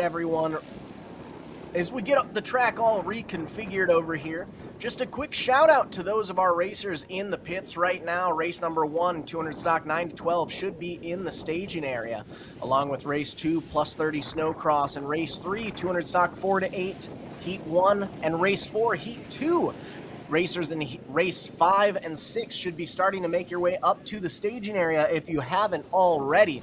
But once again, racers in our first 4 races of the features should be making their way up to the staging area. And while we've got a second here, we want to take some time to thank a few more of our sponsors: Woody's Traction, Hodine's Power Equipment, DLO Excavating LLC, Husqvarna, and Cannon Power Sports, all along for the ride for the 2025-2026 Sunday Funday racing season. Attention in the pit area. Competitors in race number 1, 2, and 3 should be in staging, please. 200 stock, plus 30 Snowcross, and the 200 stock 4 to 8-year-olds. Technically, that would be race 3 and 4. We've got a lot of you up there already, but we want to make sure that we don't miss any of you. So again, if you're in races 1, 2, 3, or 4 to staging, please. So, Zach, we begin the process of rolling sleds out of staging back down to the X-Racing start gate as we begin again at the beginning of our lineup. Race number 1, this will be main event number 1. 200 stock 9 to 12-year-old class. Alex Lang riding the 17 out of Ringgold, Wisconsin. Hayes Carlson riding the 409 out of Litchfield, Minnesota. We also have the 524 of Michael Rambo out of Lakeville, Minnesota, and Litchfield, Minnesota's J.C. Carlson on the 708, and the 915 of Addison Schrader out of Faribault, Minnesota round out your 5 racers in race number 1, 200 stock 9 to 12. Good news for Michael Rambo on the 524. He was a scratch for the heat race. Not sure if it was mechanical or what the issue was there, but they've got that taken care of. So Grandpa and Grandma over in Mankato can cheer Michael on. As you can see, the 16 of Alex Lang lines up to the inside of Rambo, gives him a fist bump in preparation for our first main event start on the big track. It is 200 stock in the gate. Starter has the green flag in hand, checks the line, they're ready to go. Green flag goes skyward. 200 stock. Main event number 1 is underway. Whole shot going to come from the inside as the 16 of Alex Lang takes the early lead. It's a drag race out front, but Lang has that start that he needs. Side-by-side battle for second and third. Slight advantage that time to Carlson, I believe that is, on the 409. Immediately, we've got a challenge for the company. The 524 of Michael Rambo looking on the outside. Carlson tucks down low to the inside. Across the start-finish line, it'll be slight advantage to the 409 of Hayes Carlson. Leading that first lap, the 16 of Alex Lang sitting in second. But Rambo's coming up on the inside. We've got a 3-rider battle for first, second, and third. Take a look at Rambo on that 524. This time on the back straightaway, he tries to get as much rear weight as possible to the treads. Look at him leaning back as far as he can to weight the backside of that sled. A massive 3-racer battle for the lead in our first main event for the 200 stock competitors. It's still Carlson out front, but that battle is still raging on for second and third across the line, this time by white flag flies, and it's Rambo with the slight advantage in second, and right across the start-finish line, he's able to secure that spot. He's now hunting down Carlson. He took a late look to the outside, seeing if he might be able to make a move. He's got 1 lap to take over the lead. One final time down the Black Diamond drop and into the West End High Banks. It's Carlson, Rambo, Lang, 1, 2, 3. We'll take that deep left-hand corner onto the front straightaway proper. Checkered flag is in their sights. And it looks like your first feature race winner of the day will be the 409 of Hayes Carlson, taking the win today. In the 200 stock 9 to 12-year-old class, it's the 524 of Michael Rambo finishing second after a hard-fought battle. The 16 of Alex Lang will round out your top 3, as it looks like the rest of our competitors making their way out to follow. Race number 2 going to be coming up next. Your starting lineup will look a little something like this. We have the 5 of Dylan Dorn out of Zumbro Falls, Minnesota. Spring Valley, Minnesota's FOR of Kyle Olgen. Heat race winner was the 399 of Andrew Lang out of Ringgold, Wisconsin, and Mitchell Fruth on the 393 from St. Stephen, Minnesota. Round out your 4 sled field. It looks like we have 2 of our scheduled 4 racers in the staging area. As the green flag flies, they make their way out onto the track. Mitchell Fruth on the 393, Andrew Lang on the 399. Those are the 2 racers on the track right now. Into the West End High Bank, slight advantage is going to go to the 399 of heat race winner Andrew Lang as he puts his first official lap in the books here. Then it's the 393 of Fruth following close behind in second. Lang v. Fruth for a mano-a-mano showdown battle for the plus 30 Snowcross feature race number 1. Dorn and Olchen scratches for the feature here. And already the 399 of Lang having a solid race out front, setting some distance between himself and the 393 of Mitchell Fruth. Fruth's been having a solid day and solid season in a few of our other classes. Holding on to a second place position right now, but out front it is all Lang all day long. Well, we've got some light action on the track. Want to take another moment to thank a few more of our season sponsors: Henko Utilities, MBTV Sports, Bikeman Performance, Caliber, Speedworks, Moto Pros, Staging Pro, Omara Motorsports, Chopper Power Sports, Waldock Customs, and Bodywise Chiropractic, all along for the 2025-2026 Sunday Funday racing season. Lang making his way down the Black Diamond drop once again and into the West End High Banks. Now, we saw this earlier on today. He's starting wide, cutting down to the inside lane as he takes the white flag. 1 more lap to go for Andrew Lang. Lang picked up the heat race win. He's hoping to back it up with a win in this first main event.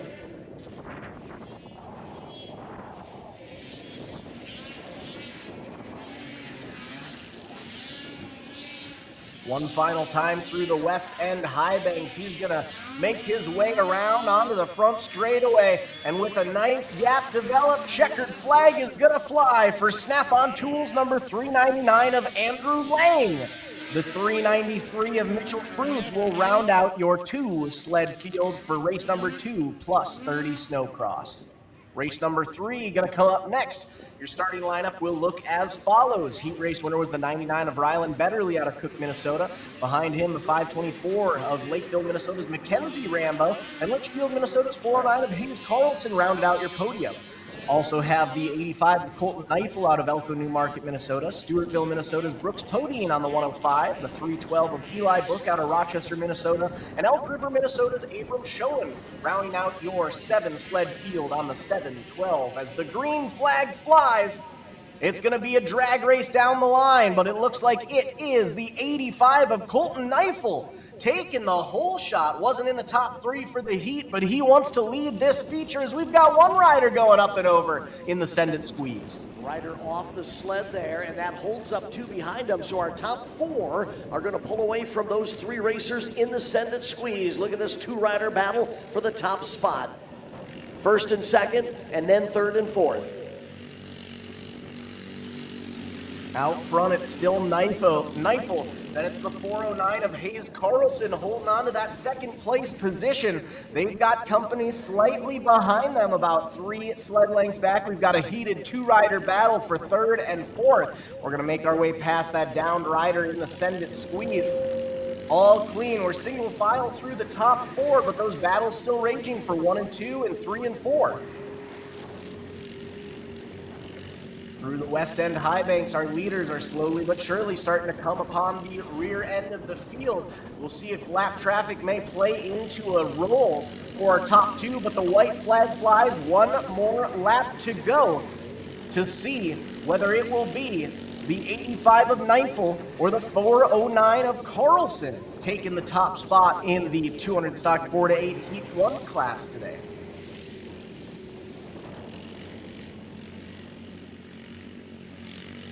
They're going to make their way past some lap traffic through the West End High Banks. Lap rider going down to the inside. That's the 524 of Mackenzie Rambo.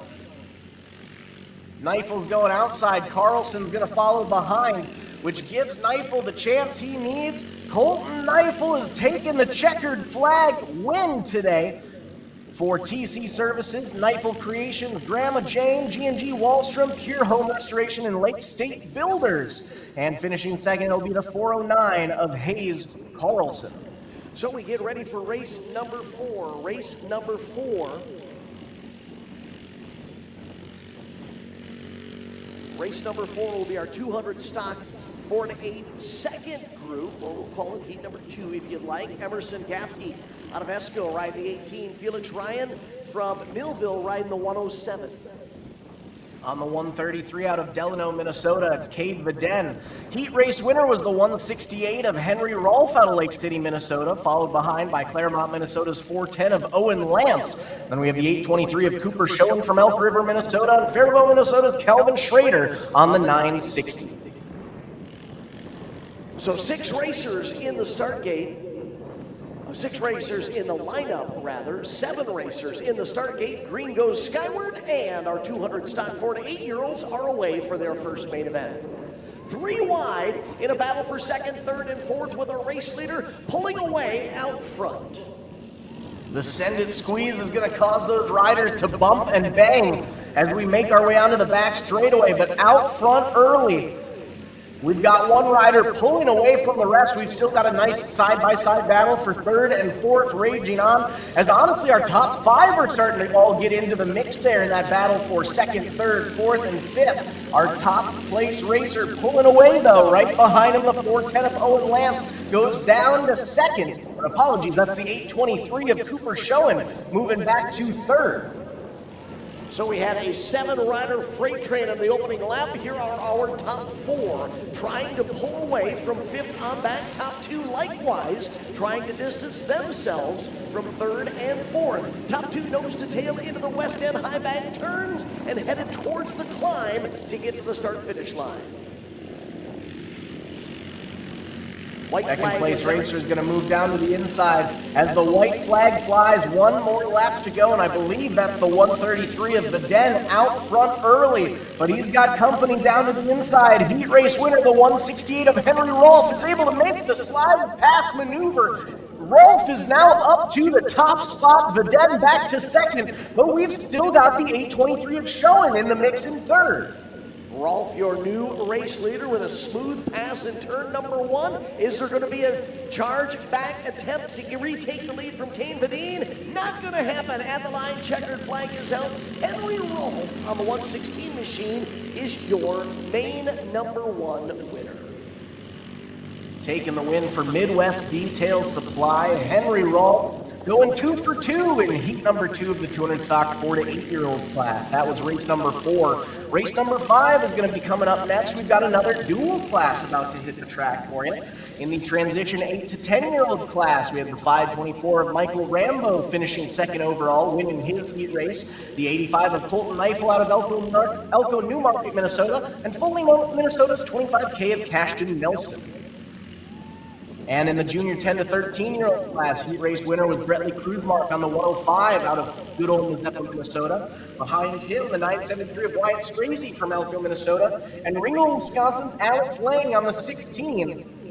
Rounding out your 3x3 race for race number 5.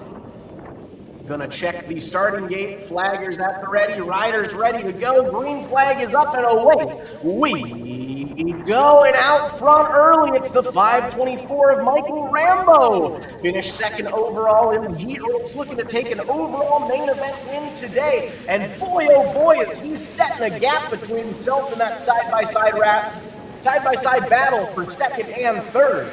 Rambo out front, pulling away, gonna set the first official lap in the books. Sitting in second, we've got a close battle raging on. Believe that might be the 25K of Cashton Nelson, if I'm seeing things correctly, in second. as we've got our 4th place rider going up and over outside of that double, leading out of the Senate squeeze. If my eyes don't deceive me, I think that might be the 85 of Colton Neifel who went down. Fresh off a heat race win, or a feature race win a few moments ago. So now that leaves the 973 of Strazy up to 3rd, and he's setting his sights on the 25K of Nelson. Nelson has 2nd, Strazy has 3rd, but this battle is for 2 separate classes. Out front all alone, it's still the 524 of Michael Rambo leading the charge onto the front straightaway. Another lap in the books for Rambo. So it is currently Rambo, Nelson, Strazy, 1, 2, 3.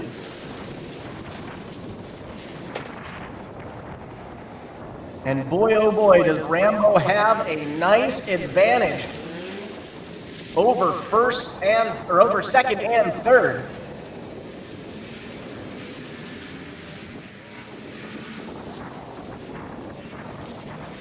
Wind's picking up here at Steeplechase Ski Resort, almost blowing our broadcast booth away here. But we're getting everything back under control. Out on the track, though, the speeds are just as fast as the winds. It seems that Michael Rambo's got this one figured out as your race leader. That separation back to second appears large enough to allow him to perhaps turn it down just a bit if he needs to. He doesn't have to push it full hilt, but knowing the way that Rambo races, probably going to try to continue to turn into fast laps. White flag is out, Zach, 1 more lap to go. And take a look at that distance that Rambo has set for himself.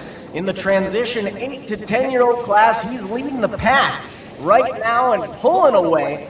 One final time down the Black Diamond drop into the West End High Banks. Checkered flag is going to fly for Mankato Motorsports, Doborowski Agency, Dollinger Ford Fly Racing, WPS. It's the 524 of Michael Rambo taking the win.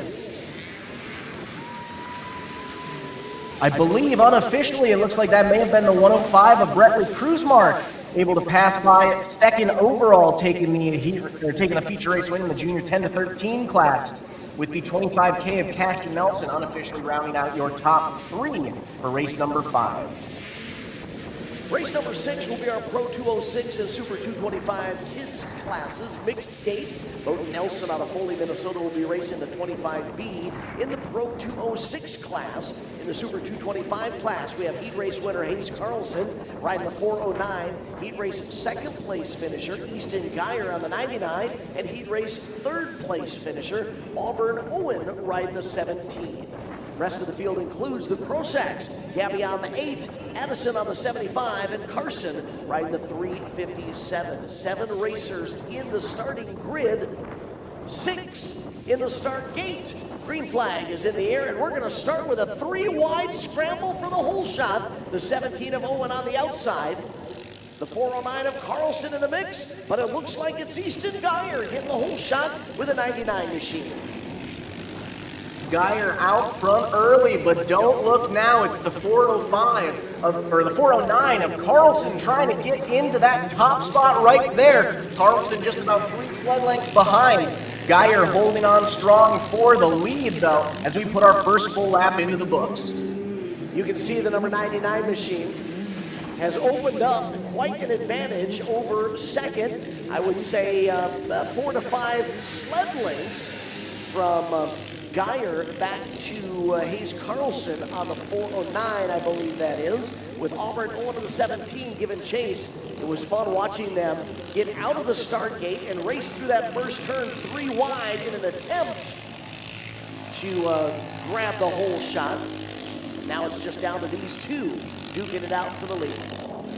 White flag is out, 1 more lap to go for the 99 of Geyer. Now, if you remember from the heat race, he had figured out that outside line through the West End High Banks was where it was to be. And it looks like the 409 of Carlson has figured that out as well. They're both taking that outside line, but that doesn't give a lot of chance for Carlson to make any moves as he's following behind the race leader. We've got some lap traffic getting into the mix as we come up to the checkered flag, but it's not going to affect anything as the 99 of Easton Geyer is going to end up taking the win for Grumpy's Outdoors.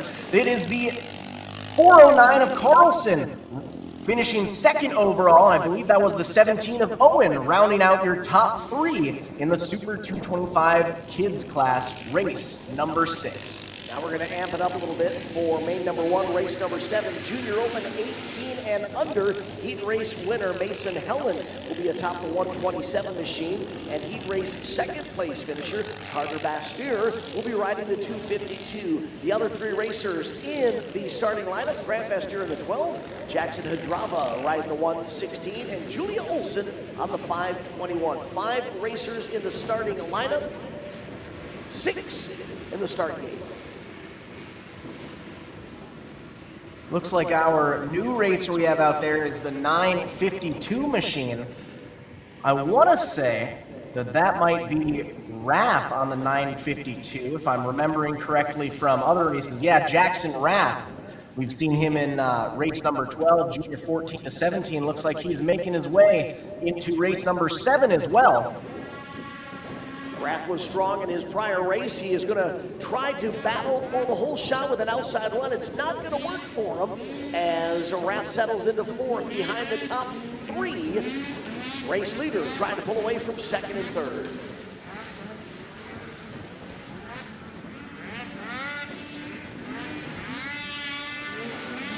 Mason Helen going to lead lap number 1 on the 127 machine. The 521 of Julia Olson currently running 3rd, right behind the second place sled as they head into the send and squeeze. And Jackson Rath still in the mix as well. 3 racer battle. That's 3rd, 4th, and 5th on the back straightaway. Out front, our leader pulling away, but look at that 3-rider battle for the final podium position in race number 7. Right now, it's the 952 of Jackson Rath holding on to that third place spot. Actually, apologies on that. It looks like it's actually the 252 of Carter Bastier. Saw the 52 on the end there and got them mixed up. Looks like that also might be the 521 of Julia Olson sitting in 4th. But Bastier is able to pull away slightly and secure that 3rd place position solely. So again, the action on screen for those of you watching from home, that is 3rd, 4th, and 5th. Looks like it's the 116 of Jackson Hadrava, currently sitting in that 5th place position in that battle for 3rd, 4th, and 5th. Hadrava finished 3rd in the heat race, didn't quite have the jump off the line in the feature to be holding on to that top 3 spot right now, but the white flag is going to fly for our racers out front. 1 more lap to go for our top competitors. Mason Helen holding on to the lead as 3rd, 4th, and 5th are in the rollers. Now we take a look at 2nd place heading through the send and squeeze. Our race leaders on the back straightaway heading into the West End High Banks. Checkered flag is out. We missed them zipping across the finish line. Apologies there, but race number 7 unofficially goes to Mason Helen on the 127 machine. That 4-rider battle. Intense to the line.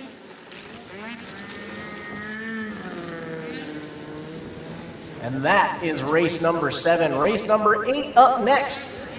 Going to be another dual class coming at you in the 800cc to 850cc Open 18 Plus class. Heat race winner was the 18 of Spring Valley, Minnesota's Kyle Olchen. We also had the 786, apologies, of Corey Klein from Mazeppa, Minnesota, and Henderson, Minnesota's Logan Spletzer racing the 916. In that 600 Open 18 Plus modern class, heat race winner Garrett Keel from Old Wine, Iowa is riding the 248 as our starter gets ready to fly the green flag. Other racers in the lineup include Dylan Dorn, who's been known to rip off a fast lap every now and then with the number 5.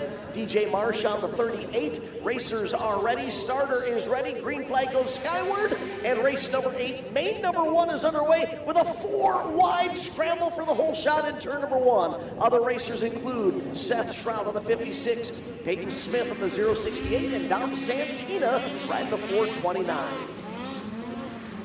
Side by side for the lead.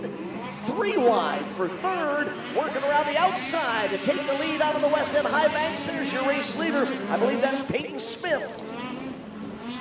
Smith, one of our hard chargers all season long. You can always expect to see him in the top 3 of a race, if not out front. And Smith is having a field day right now with that clear track ahead of him. You can really see these sleds roosting some snow up behind them. So everyone from second on back, not only trying to battle the track itself, the other racers beside them, but also those snow and icy charred roosts coming out from the riders ahead. Looks like it's the 5 of Dylan Dorn sitting in second. But out front, Peyton Smith has that clear track, and he is in the zone. Every lap putting some more distance between himself and that multi-rider battle for second on back. Be interesting to see if Dylan Dorn is paying attention to the leader and if that sled of his can run the outside lane. He does not use that outside lane in the West End High Banks, and that sure appears to be where Peyton Smith on the 068 is carrying so much speed and so much momentum, allowing him to stretch out that lead over the 5 of Dylan Dorn. Jumping down into the Black Diamond drop. As Dan was saying, you can see Smith taking that outside line. You know, the last 2 races we've had here, it's definitely been developing, or it's definitely been their trend to take that inside line as the white flag flies. Today, it seems like that outside line is really working wonders for our racers out there through the West End High Banks. Peyton Smith, one final time onto the back straightaway.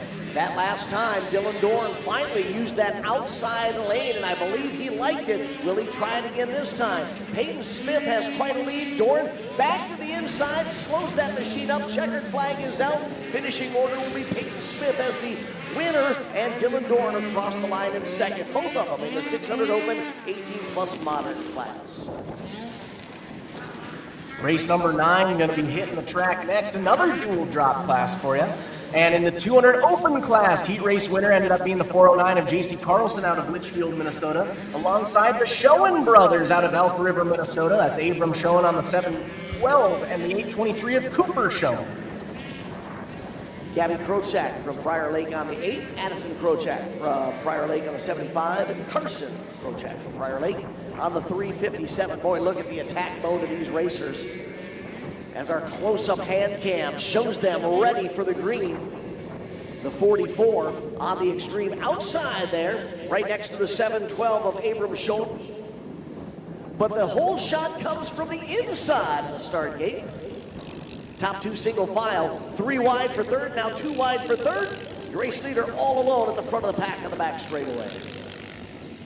Carlson doing just what she did during the heat race here, is out front and pulling away. J.C. Carlson carrying major momentum and speed using that outside lane that we've talked so much about recently. The West End High Banks turn, not quite sure what the magic is there, if it's just a little bit smoother as it appears, or if there's something else that's allowing the racers to carry so much momentum around that outside lane in the far West End High Banks. Back into the send it squeeze. The rest of our competitors following in tow, but J.C. Carlson having an absolute heyday out front right now. Onto the front straightaway again. Another lap officially going to go into the books as the white flag flies. One more lap to go for J.C. Carlson on what looks to be a 2-for-2 race here after taking the heat race win earlier on.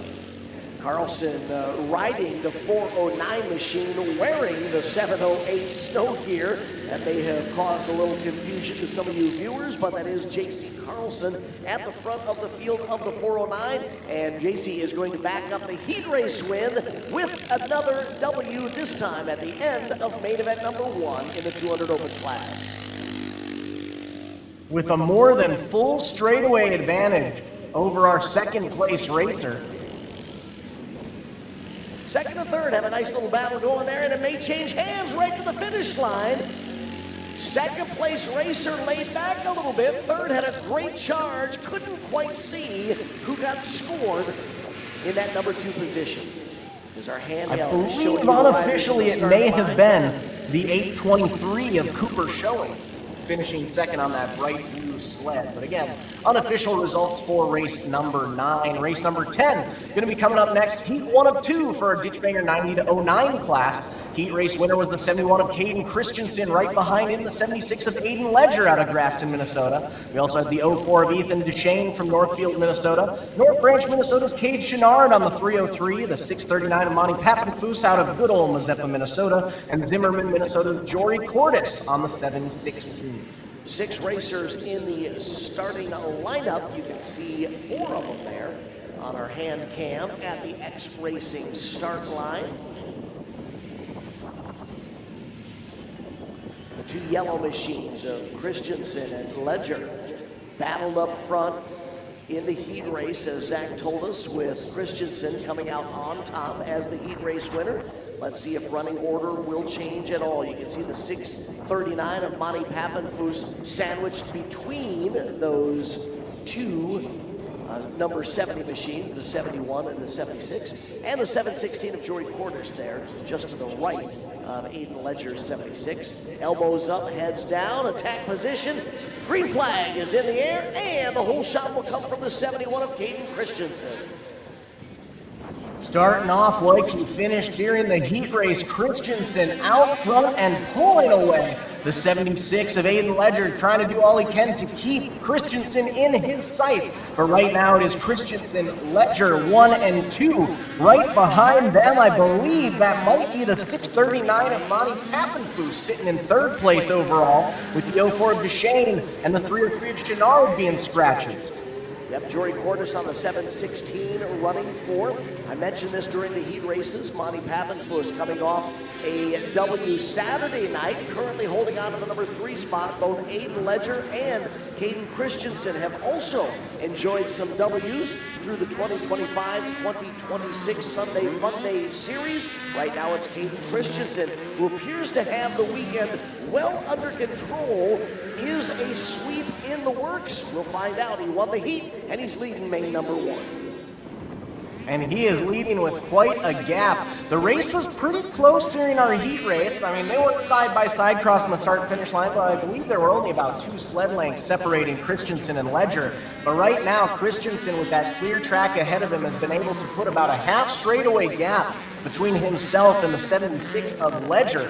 Ledger, on the other hand, though not in a tight battle for 2nd and 3rd, is still having to hold off the power from behind, the 639 of Monty Pappenfuss, seeing if he might be able to potentially get up into the mix and battle for 2nd place overall. This time around, I believe it's going to be the white flag. 1 more lap to go for the 71 of Caden Christensen.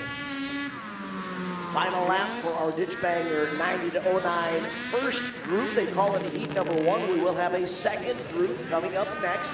That will be race number 10 in our race order.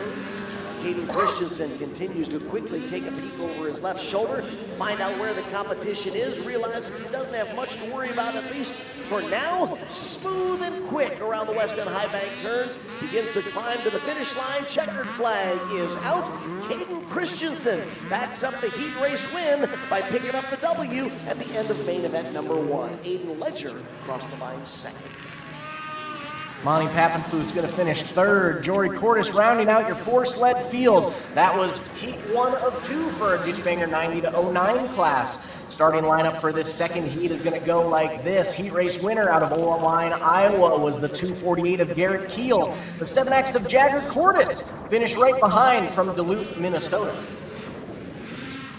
Other racers in race 11 include Mike Pappenfuss on the 439, Trevin Hepner with a 505, Kyle Lodermeyer riding the 725, and Lucas Halicki on the 726. Of the 6 expected starters, we see all 6 of them in the start gate. So a full pack for the 2nd group of Ditchbanger 90-09 racers. Race starter sights the field. Green flag goes skyward, and we're away. Starting off with some bumping and banging. 2 sleds locked together, pushes a 3rd all the way out to the berm. Somehow they get disentangled. Unfortunately, not before dropping all the way to the tail end of the field. Looks like that green sled almost going off the track was the 726 of Lucas Halicki. He's been having a solid season so far, but he's been having to battle some tight battles today. And it seems like he'll have to try to make his way up if he wants to contend up front, but so far, so good for the rest of our racers as one goes up and over. Looks like that was the 2:48 of Garrett Keel, your heat race winner. Having some issues through the rhythm section there. He's going to go down. He's back up on his sled already, but not before losing the full ground and moving to the rear end of the field. Out front, though, your race leader still putting some distance between himself and the rest of the pack. 3 racers, second, third, and fourth, battling for position, but they've got a lot of ground to make up if they're going to try to reel in our race leader. You can see there is a speed bump right at the inside apex of turn number 1, and I think that's the one that's catching some of our racers off guard if they carry a little too much speed over the final roller of the rhythm roller section. What that does is it ends up landing them right on top of that speeder, and then they dip down, and it gives them a seat bounce and has tossed a couple of our racers already today. And would you look at that, our leader is pulling off the track. He was off the pace going up the Hail Mary Highway. Saw him throw his hand and pull off to the side. That was the 7X of Jagger Cordes, which means your new race leader is the 439 of Mike Pappenfuss. But right now, from going off the track at the first lap, it's the 726 of Lucas Holicky battling for the lead at the white flag, and Holicky is up to the top spot now. Boy, I think Holicky is bringing some emotion into this battle because he brought some speed down the Hail Mary Highway and shattered past the left side of Mike Pappenfuss, stealing the lead and taking it on the white flag lap. He will be able to hold on as the checkered flag is on display. Lucas Holicky on the 726 from almost off track to the main event win. Pappenfuss holds on for second. Holicky going to take the win for North Central International, JT's Bar and Grill, and CSI Maple Grove. That was race 11. Race number 12 going to be coming up next. Another dual class for you. In the junior 14 to 17-year-old class, heat race winner was the 952 of Jackson Rath out of Elko New Market, Minnesota. Behind him, Brody Helland on the 102 from Dodge Center, Minnesota. And finishing third was Walker, Minnesota's 116 of Jackson Hadrava. In the transition 8 to 12 combined class, Alex Lang's riding the 16, Cashton Nelson on the 25K, Michael Rambo back for more fun on the 524, and JC Carlson on the 708. Racers are ready, starters ready. Green flag sorted goes up into the air. We turn them loose with a 3-wide scramble for second, third, and fourth, but the race leader's out front all alone onto the back straightaway goes our field.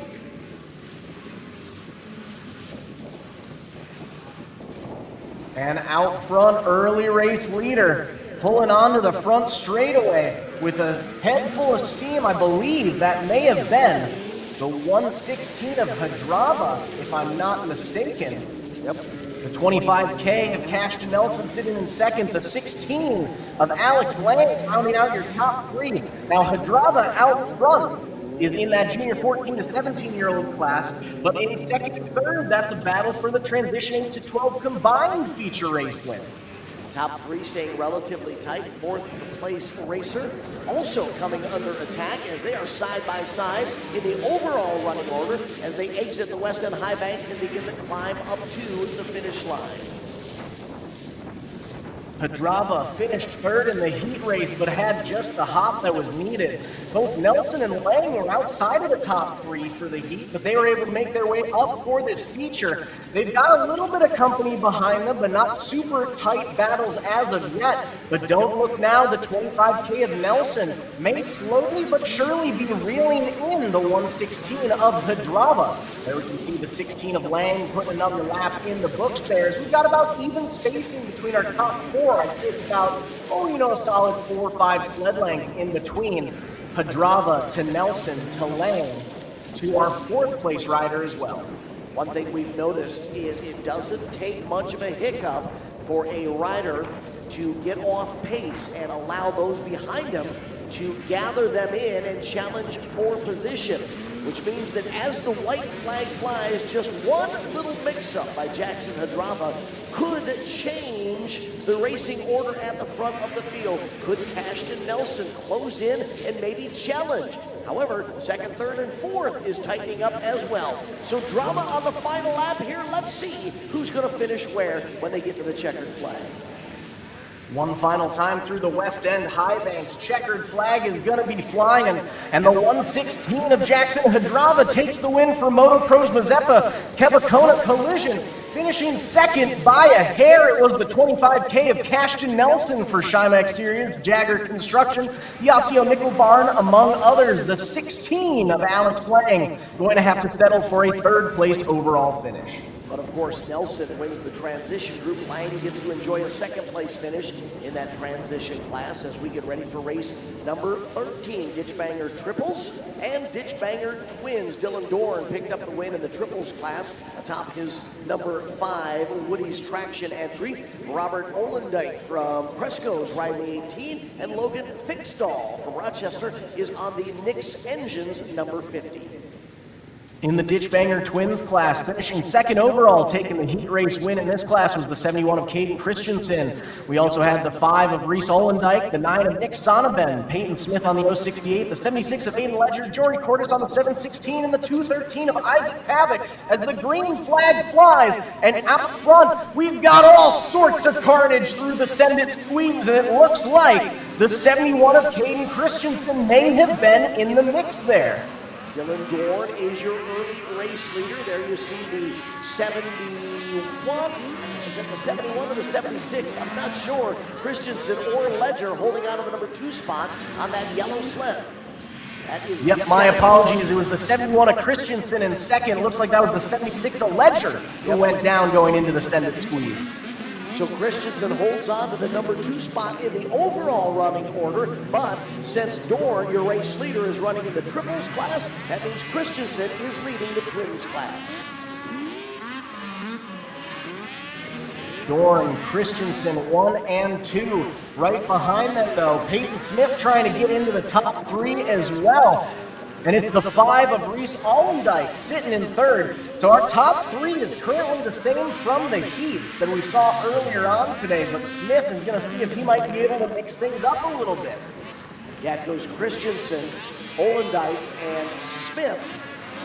1, 2, 3 in the twins class. 2, 3, 4 overall because they're chasing Dylan Dorn on the number 5.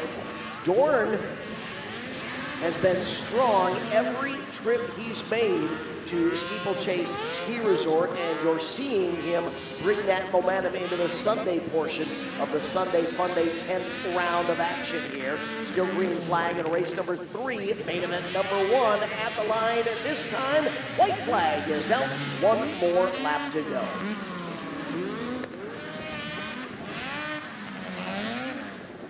Dorn in turn number 1. That battle for second and third intensifying. It's still the 71 of Caden Christensen.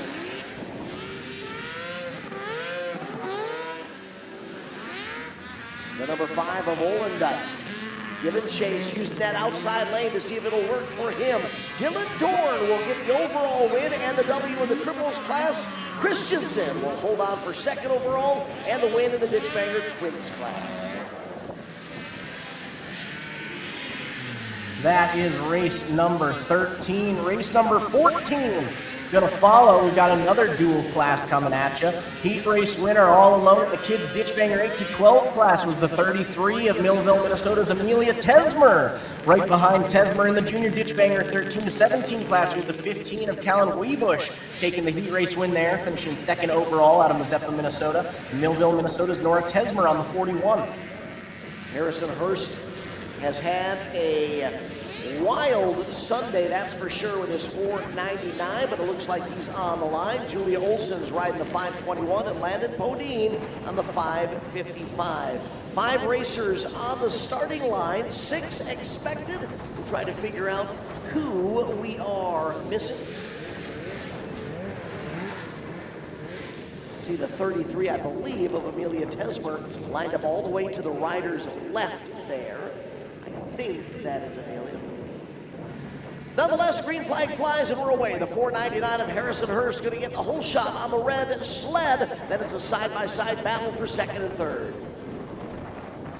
Hurst out front and pulling away like we saw in the heat. Now you'll remember Hurst had some issues there in the send it squeeze, which was the reason why he ended up not taking that heat race win, and Tesmer was able to sneak by. Right now, as we put the first full lap into the books, Hurst is going to lead the hard charge.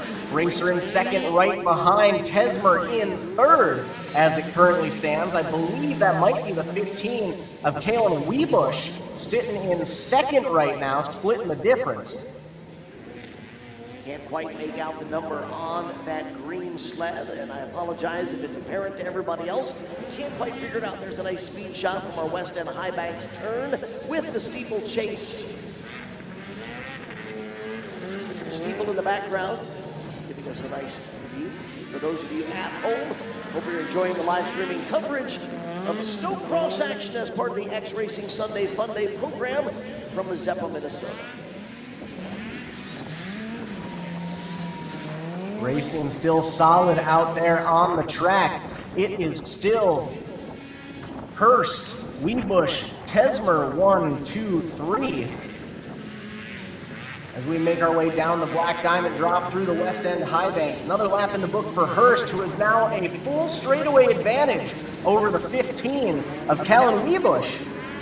Yeah, remember Weebush had some struggles in the heat race getting to the finish line because he would ride through the rhythm section that we call the climb, coming up to the finish line, and a couple of occasions almost tossed off that sled, but was able to hold on and take the win when Hurst had some issues. Hurst, though, looks bulletproof in this first main event. White flag is out. One more lap to go for the 499. Hurst trying to make up for the issues he had during the heat. You can see him taking his time through the rhythm section, which is one of the areas he was struggling with during the heat race. Wants to make sure that he's able to pass the start-finish line for this checkered flag, and he has enough of a gap where he can take his time, make sure he stays atop that speed, but he's going to make his way through the West End High Banks one final time. Checkered flag is going to be in his sights, and Harrison Hurst is going to take the feature race win for Southland Auto and Diesel of Spring Valley. Bluff Brothers Brewing of Spring Valley, Minnesota. That's the 499 of Harrison Hurst. The 15 of Callan Weebush going to unofficially finish in second, with the 33 of Nora Tesmer rounding out your top three. Weebush off the sled.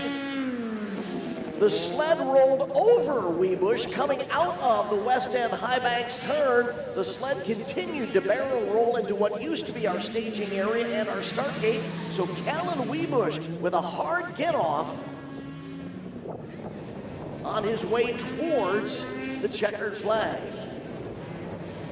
And that's what I get for calling the unofficial results before they've crossed. Anything can happen in those last seconds. And Weebush, unfortunately, on the wrong side of that get-off. Good news for Weebush, though. You can see that Callan is up, walking under his own power, and headed back to the sled that tossed him. What a wild ride at the end of race number 14. Race number 15 now will be our Ditchbangers and our WSA classes, WSAX 440 and WSAX Open. In the Ditchbanger group, we've got Hillary Elchin on the 15, Mitchell Fruth riding the 393, Dom Santina on the 429, and Bailey Stressy on the 942. In the WSAX 440 class, it's the 7X of Jagger Cordes and Lucas Halke on the 726. In the WSAX Open class, the 5 of Reese Allendike and the 180 of Robert Allendike. Green flag is out and leading the charge early on, setting the pace. I believe that is the 393 of Mitchell Fruth. The 5 of Reese Allendike following close behind in second. The rest of the crew following in tow, including the 726 of Halke. Our top 3 racers, all in 3 separate classes. Halke on that 726, racing in the 440 improved class. Allendike on the 5, racing in the X Open class, and Fruth on the 393, your overall race leader, at least for now, in the Ditchbanger 03-16 class. There's a close-up shot of Fruth out front with the 393. The 5 of Allendike struggling to keep that thing skis and tread side down, seat side up. did just that, kept it underneath him, holds on to the number 2 position as the winds continue to whip out of the north, coming up the Steeplechase Ski Resort ski hill towards the X Racing Sunday Funday Snowcross track layout. Now we've got an interesting situation out on the track right now where, we have those top 3 racers out there. Obviously, they're all battling for overall position on the track, as racers will do when they're set beside someone. However, as it stands, seeing that we do have 3 separate classes in there, our top 3 racers all are looking to be feature race winners by the end of this race, if they're able to stay atop it and hold on strong. Looks like we've got one racer going down, the 942 of Bailey Streesley, having some issues in the West End High Banks. White flag is going to fly for Mitchell Fruit, though. One more left to go to separate himself from a feature race win. Zach brought up an important point that the top 3 are all leading their respective classes. So the thinking individual would perhaps think, well, I can just stay where I am. I've got a win in sight. However, racers being racers, you can see that Halicki on the 726 still wants to pass a competitor, even though not in the same class. Checkered flag is out. That's the order that they will finish, though. It'll be Mitchell Fruth on the 393 overall win and picking up the W in the Ditchbanger class. Reese Olendijk on the 5, second overall, picking up the win in the X Open class. And Lucas Halicki, third overall, picking up the W in the X 440 improved class. That is race number 15. Race number 16 about to hit the track now. Junior Ditchbanger 10 to 13-year-old class. Heat race winner was the 105 of Brett Kruzmark. Right behind him, Eli Ledger on the 112. We also had the 5 of Wesley Sweeney out of Spring Valley, Minnesota, along with Jude Slifka on the 11, and the 33 of Amelia Tesmer out of Millville, Minnesota. Ethan Swagger on the Stillwater, riding the 115. Harrison Hurst on the 499. Connor Jans on the 516. Round out the 8-rider lineup. All 8 of them in the X Racing start gate. Snow in the air. Very, very light flurries. A lot of it is actually light snow that's just blowing. But still very snowy conditions, very wintry conditions. We've got it all. We've got cold temperatures, we've got high winds, and we've got light snow as they're continuing to try to get Stressy's machine off the track. Looks like they're going to need a tow rope there. Compliments of the Stewartfield Drift skippers.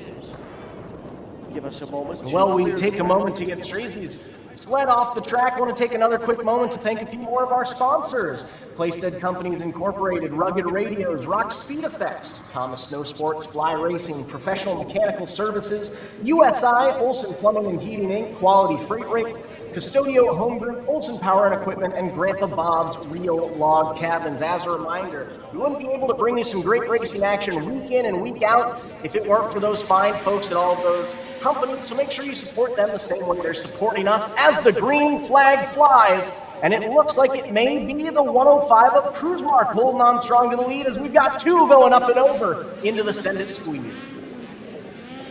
Remember, we started them 8 racers wide, and we've got to get them through that first turn, and that's where they all come together as we see that battle for the lead. I believe Kruzmark going to give it over to Harrison Hurst. Was that Harrison on the 499 who takes the top spot? It was indeed. Hurst, fresh off another feature race win. He was in the zone, and he knows exactly what to do with it as he moved up to that top spot. Kruzmark back to second. I think it's the 112 of Ledger rounding out your top 3. Second and third still in play as Ledger on the 112 machine. That's the yellow one there that you see in third, trying to close the gap on second to see if he can set up a challenge perhaps for the position. Now Hurst trying to make up for some lost ground in both of these feature races. You'll remember during the last feature race he had during the heat for that class, he had wrecked coming out of the rhythm section, lost the lead that he had been holding there, ended up taking the feature race win. In this class, during the heat, he had been holding on to the lead and ended up having a hard get-off in the extended squeeze as him and Cruzmark came into each other. And so now he's trying to make up for that lost ground that he received during the heat in this feature. Hurst holding on strong to that lead. Cruzmark still in second. Ledger rounding out your top three. All three of these top three racers in their lower teens, 12 and 13-year-olds in this 10 to 13-year-old class. This time across the line, white flag is out. One more lap to go for Harrison Hurst on the 499. Harrison closing in on a racer who's at the tail end of the field, so this will be another scenario where Harrison's going to have to figure out the best way to either get around that rider at the tail end of the field or maintain his hold on the lead. Through the west end high banks, Hurst is going to go high. Cruzmark goes low, but it all works out. Checkered flag flies, and Harrison Hurst is a two-time feature race winner for the day. Taking the win for Southland Auto and Diesel and Bluff Brothers Brewing. It's going to be the 105 of Cruzmark settling for a hard-fought second place and the 112 of Ledger rounding out your top three. That was race number 16. Race number 17 going to be up next, your final main event of round number 1 for the day. Your heat race winner in the Leaf Spring class was the 56 of Seth Shrout from Royalton, Minnesota. Behind him was Waseca, Minnesota's Blaine Root up 432.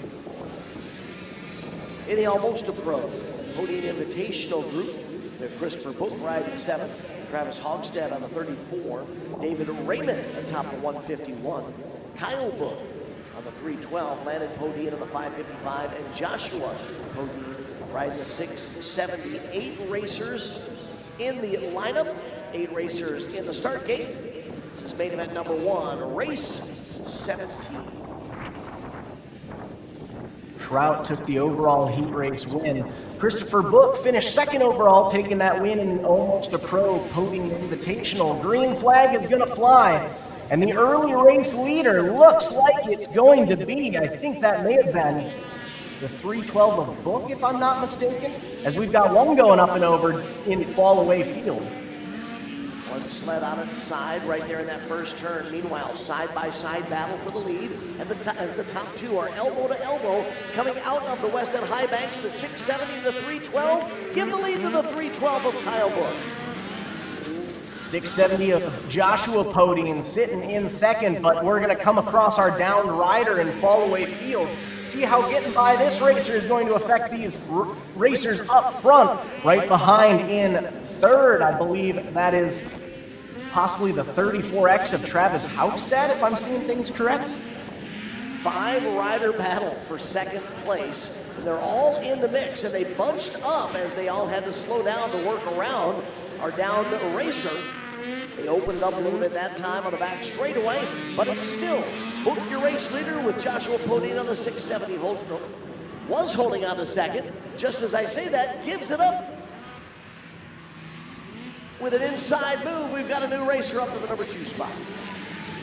It's still the 312 of Kyle Book leading the hard charge out front. And is that the 56 of Seth Shrout? Yes, I apologize earlier, I had that number wrong, but it's Shrout up to second. Now remember, he was the overall heat race winner, so he's looking to go 2 for 2 in this class today. Now it's the 151 of David Raymond coming up to third place overall. Podine back to third in the Almost a Pro Podium Invitational group, but he's being challenged again. 3-rider battle for 4th, 5th, and 6th in the overall running order. That would be 3rd, 4th, and 5th in the Podium Invitational class. Out front, it continues to be the 312 of Kyle Book. Seth Shrout on the 56 running second as the white flag is on display. Final lap for race number 17. Book, Shrout, Raymond, 1, 2, 3, as we've got 1 lap left to go. Shrout had a solid day yesterday, solid morning earlier on, And he's holding on to a feature race win in his specific class, but like we've been saying all day long, a racer on a track is always going to want to pass whoever's ahead of him, even if they're in separate classes. One final time through the West End high banks, taking that deep left-hand corner. Checkered flag is going to fly, and it's the 312 of Kyle Book taking the overall win for Book's Racing, Podium's Power Equipment, and CNA Pro Skis. The 56 of Seth Shrout going to finish second overall, taking the win in the Leaf Spring class for Stevie Ray's High Performance B&H Concrete. And then it's the 151 of David Raymond unofficially rounding out your top 3 overall. And just like that, we are going to come to a close on our first round of viewers for the day. We are going to have a quick intermission here, give us a chance to do some final track. Everyone get ready to go before we come back for our first race of round number 2 of the day here at Steeplechase Ski Resort. In the meantime, we'll take a quick word from some of our sponsors.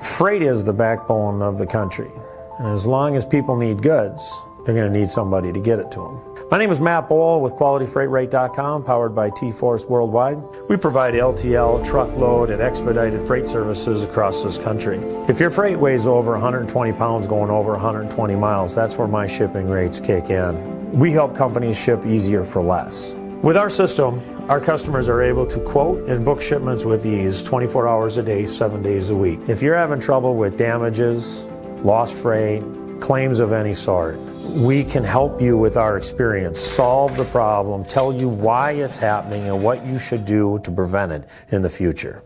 Me and my team have been together for over 20 years. We know this industry. We can help all size business, big or small. We love them all, but we have a special spot for small business. Small businesses are pillars in the community. Low rates are critical for a small business because the margins are generally pretty small. They need to have competitive rates. They can't be getting gouged or they lose the sale. Freight is simple.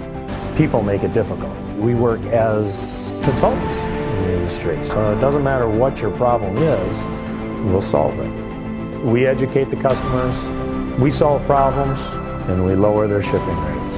And that's what I've been doing for 20 plus years.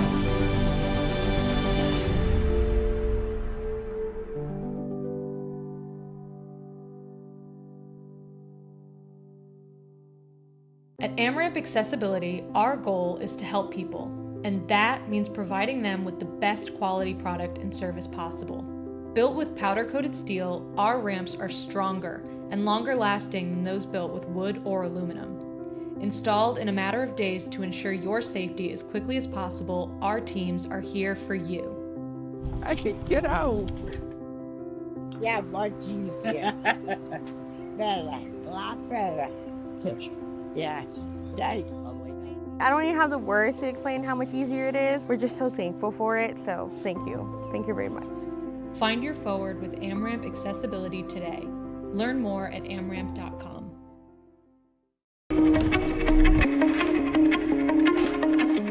My name is John O'Connor. I'm a snowboarder for life and a business owner in Windham, New York. We run a restaurant and inn here. This is our backyard.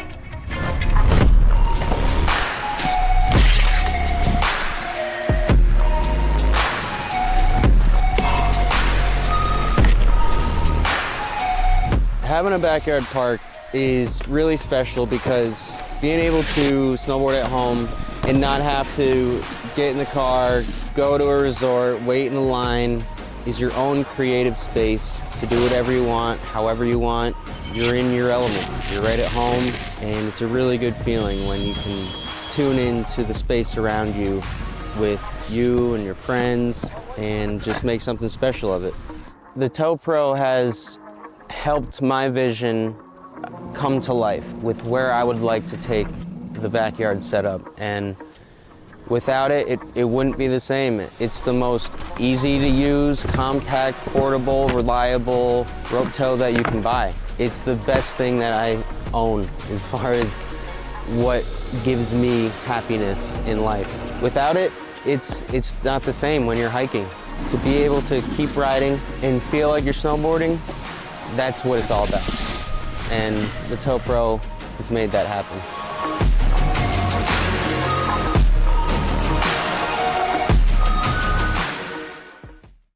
Yeah, Butler Build has been a supporter of mine for a long time. I've always run Butler Built seats ever I got into 410 sprint car racing, and I feel like they have the nicest aluminum seats out there. The craftsmanship, the welding on it is top notch, and now they're pouring my inserts and have the gravel cut seat, and gives you a lot of clearance for your hybrid or your Hans, and I feel like, there's no better seat out there. Yeah, I mean, a little bit of feedback, right? These guys do it every day. So as me as a sprint car driver specifically, every form of dirt racing, the seats are built different. And guys like us, drivers are wearing holes in their hybrids because they're rubbing on the seats, and felt like there was a need for a little bit of a new design and a new generation of the sprint car advantage seat. So yeah, it's been a fun ride, and hope to continue the relationship for a long time.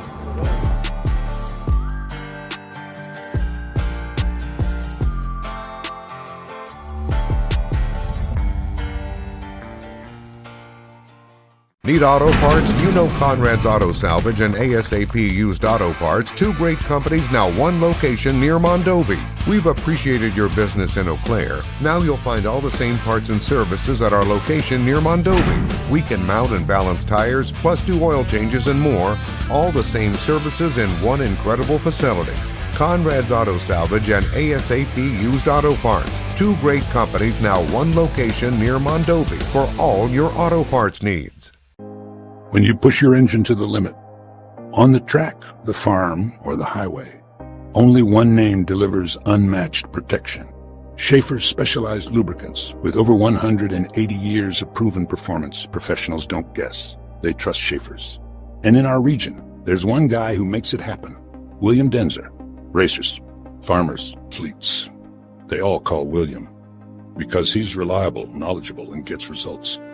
So support the brands and people who support racing. Call William today, 651-253-0999, or email denzer.schaefer.sales@gmail.com. Schaefer's, trusted since 1839. Power in every drop. Painful steps shouldn't be part of your daily routine. At Foot and Ankle Clinics, PA, we specialize in diagnosing and treating a wide range of foot and ankle conditions, from heel pain and bunions to diabetic foot care and sports injuries. Our board-certified podiatrists, Dr. Jeff Pellersells and Dr. Russell John Hill, bring decades of experience and a compassionate approach to every patient. At our clinic, we are dedicated to serving the community with the highest level of care. Your well-being is our top priority. Serving the communities of Woodbury, West St. Paul, and Edina, we're committed to providing personalized care tailored to your needs. Don't let foot or ankle pain hold you back. Visit footandankleclinics.com to schedule your appointment today.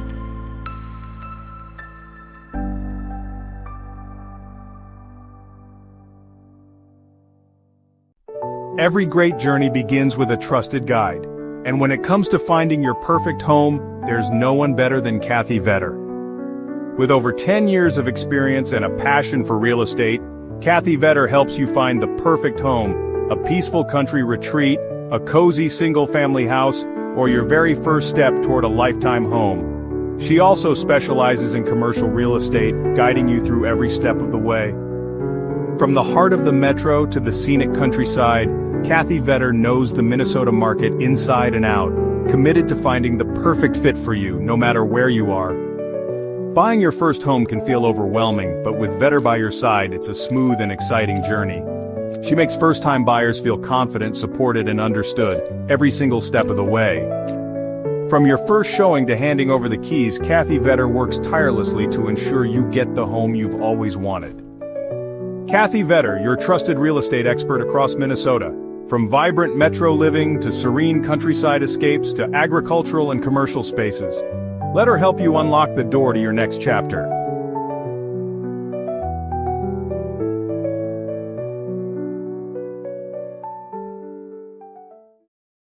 Kevco has been an industry leader in high-performance oil pans and components for over 35 years. Made in Fairmont, Minnesota, Kevco prides itself on being American-made.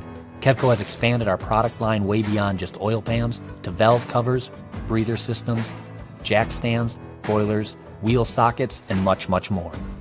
Check out KevcoRacing.com to see everything we have to offer, including our line of street, off-road, and performance oil pans and accessories. Or call 800-770-3557 to talk with our friendly customer service today.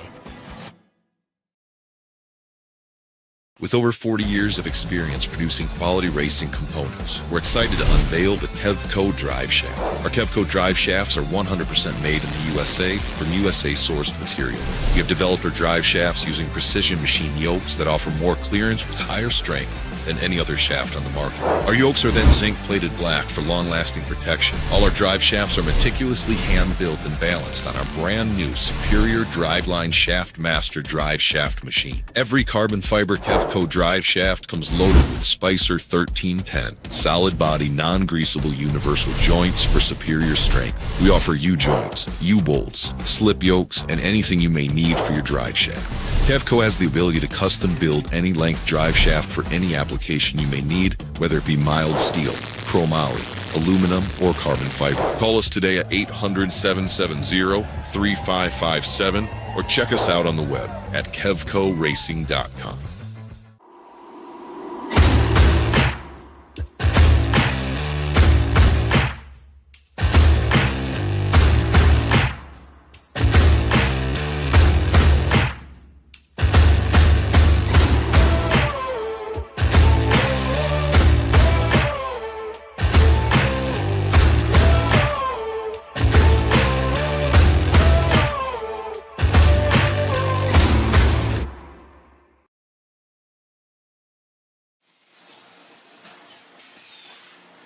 My two passions in life is racing and selling good high-end meat. So my grandfather came here from Germany back in the late 20s. He decided to open his own shop in 1951. He had all the recipes, he had all the talent. His father was a meat guy. His father's father was a butcher. They weren't football players, basketball players. They were in the meat business. And that's our family. That's what we're good at. Old World Meats was derived from Frank's Meats. That was my grandfather's name. I know the quality of my beef is the best because I've purchased it directly from the ranchers that certified Angus beef. We know what our beef is continuously and it's very consistent. So we're located up here in Duluth on beautiful Lake Superior, just a stone throw off of Highway 61. I've lived here my whole life and it's where I wanted to raise my family. To be successful, you need to have a talent. And I knew I was going to be in the meat business. I can taste spices, I can pick out flavors, where they need to come in, where they need to stop. So knowing your strengths are important and knowing where you came from. We have a hot snack stick that's got actually 8 different spices of heat in that, and it layers the flavors in the heat. That's what makes the difference with our product. The most exciting part was becoming coast to coast with the Old World Meats snack sticks. My neighbor stopped me on the street and said, "Paul, I was just down in Georgia and this gas station had your product." It was one of the highlights of the year. I don't know of a state at this point that we haven't had product in. Being in business in a small town really puts things into perspective. It's the little things for me to be appreciated and respected. So this whole operation here, it doesn't have to be the biggest, but it needs to have passion. And today, I'm changing lives of people that work with me. My guys are learning lifelong skills and values. That's the good stuff. Let's make the world a better place. Let's have a good time at it.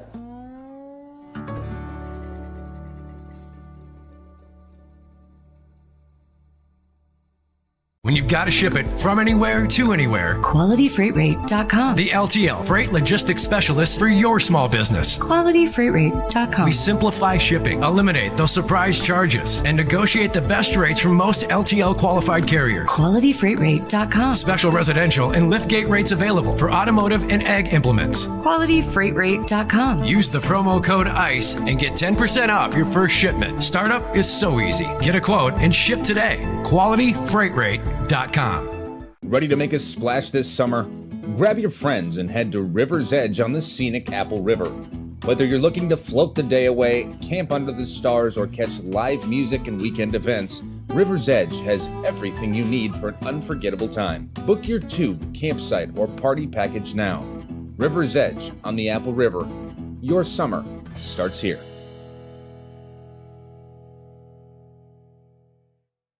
At Union Trailer and Power Equipment, we're more than Trailer! We are your home for Aaron's and Gravely's zero-turn mowers, Mahindra tractors, and Whacker noise and construction equipment. No matter what you need, we're your home for all outdoor power equipment at Union Trailer.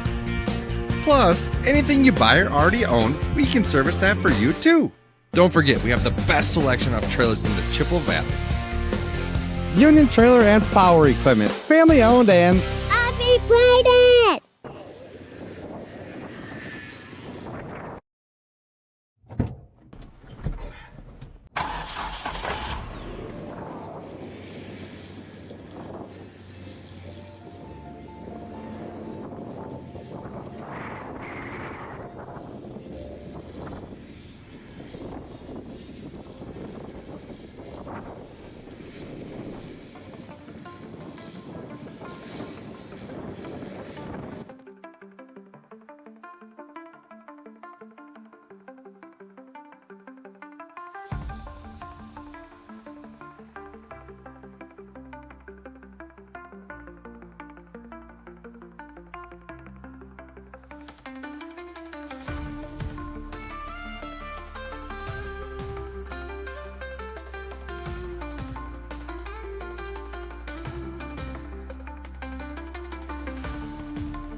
Attention in the pit area. Attention in the pit area.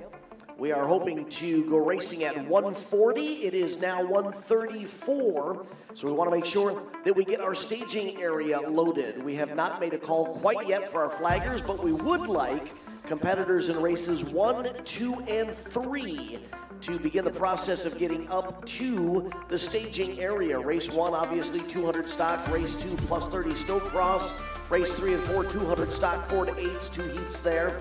So please, races 1, 2, 3, and 4, if you have not as of yet made your final or make your final preparations and begin congregating in staging, please. We would definitely like to see races 1 and 2 in staging ASAP. We still have the groomer out on the track, but we are hoping to begin loading the gate at 140.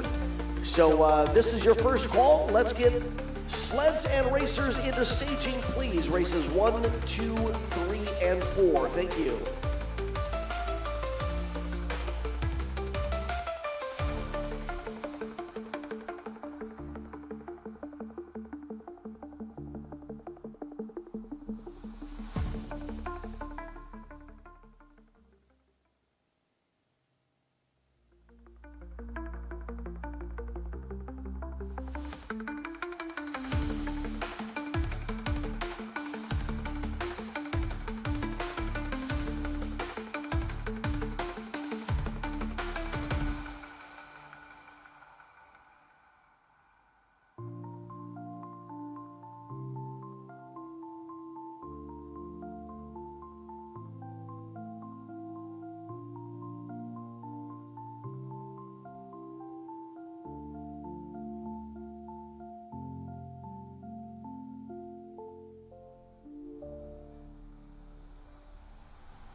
Again, attention in the pit area. If we can get competitors from races 1, 2, 3, and 4 up to the staging area, if you're not already there, the call has gone out to get our flaggers back to their stations.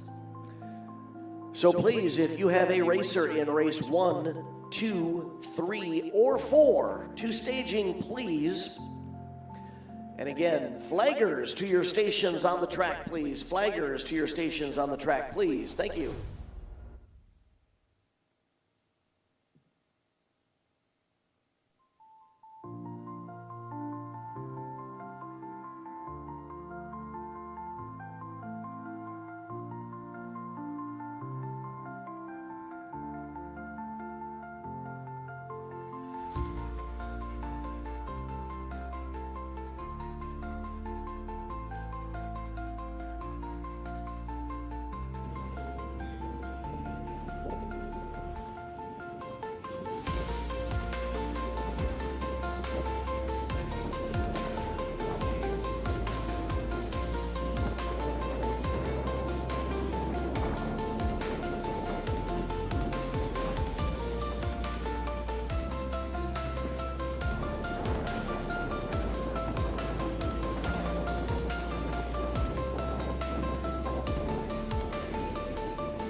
Welcome back to MBTVSports.com live streaming coverage of X Racing Snowcross as part of the 2025-2026 Sunday Funday schedule. We are in round 10. And we are right smack dab in the middle of 2 runs of main events. That's right, we have our first main event in the books. We're getting ready for our second main event, which will be starting with 200 stock racers. My name is Dan Bailey. In the wind and the cold with all these brave snowmobile racers here at Steeplechase Ski Resort in Mazeppa, Minnesota. Joining us on the live stream today is Zach Bailey, the voice of MBTV Sports live streaming coverage. Zach, we've had a little bit of everything this weekend. The wind, the cold, the snow, and some hot, heated action on track here at Steeplechase Ski Resort.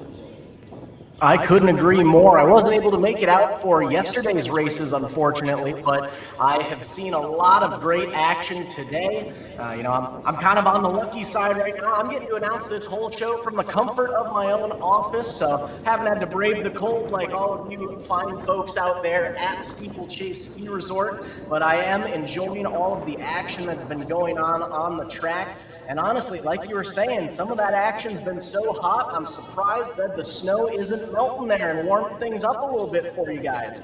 But we have had all sorts of side-by-side racing action. We've had bumping and banging, muscling, pushing through the field. We've had swaps for position throughout all spots. We've had swaps for the lead. We've had dramatic chases. Just about everything you could want from a fun day of racing at Sunday Funday. And it's sad for me to say this is going to be the final race of the 2025-2026 Sunday Funday season that we have here at Steeplechase Ski Resort. It's kind of become our hometown race that we have going on. And so, we're excited to finish things off here for our first race of the day, or first of our final 2 races of the day. 200 stock 9 to 12. Lineup's going to go like this. Feature race 1 is the 409 of Hayes Carlson. We also had the 524 of Michael Rambo, 16 of Alex Lang, 708 of JC Carlson, and Addison Schrader on the 915.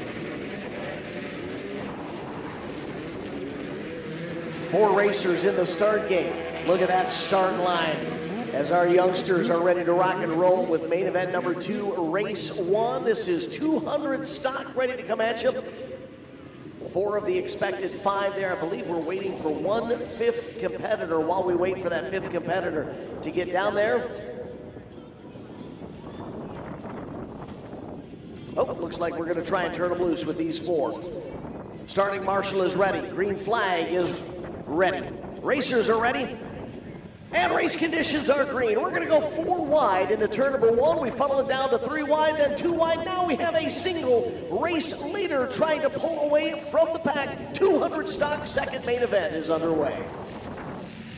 And it looks like that early race leader is going to end up being the 7:08 of JC Carlson, I believe, if I'm seeing things correctly. Looks like it's the 5:24 of Michael Rambo sitting in second, but he's got company behind him, the 4:08 of Hayes Carlson. Rambo with the switchback maneuver is up to that top spot, putting the first full lap in the books. That'll put JC back to second, Hayes in third. So Michael Rambo on the 5:24. Able to take the top spot with a slick maneuver in the West End High Banks turn. Now he's going to see if he can build and stretch that advantage over the 3 racers right behind him. Top 4 still relatively close on the opening laps here of their second main event.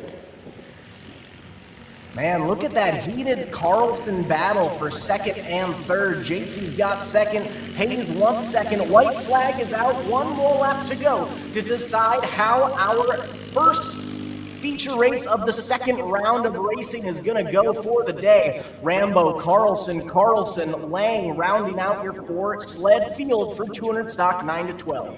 And this shows you how quickly things can change. JC Carlson won the first main event. JC's now got a hands full trying to hold on to his second place position. Hayes Carlson didn't even finish in the top 3 in the first main event. Here's Hayes trying to make a move to the inside to race into the top 2.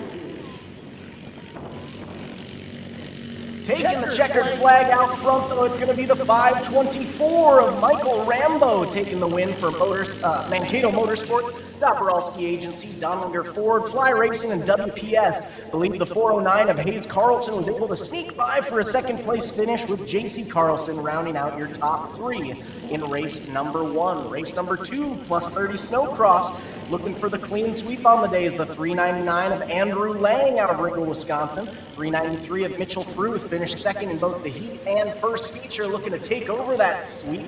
And we also have the 5 of Dylan Dorn from Zumbro Falls, Minnesota, and Spring Valley, Minnesota's Kyle Olchen on the FOR. 4 racers.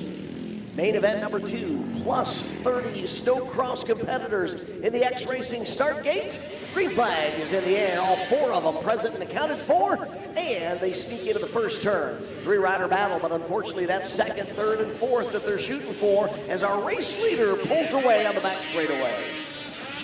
And Lang is finishing off, or starting off where he finished earlier on, out front and alone. The 393 of Mitchell Fruth hot on his tail in second. Now you'll remember for the first feature race of this class earlier on today, Lang and Fruth were the only ones who were able to make it out. So Dorn and Olchen are trying to come back and battle, see if they can get on the board here in this second main event. But it is still Lang, Fruth, 1 and 2.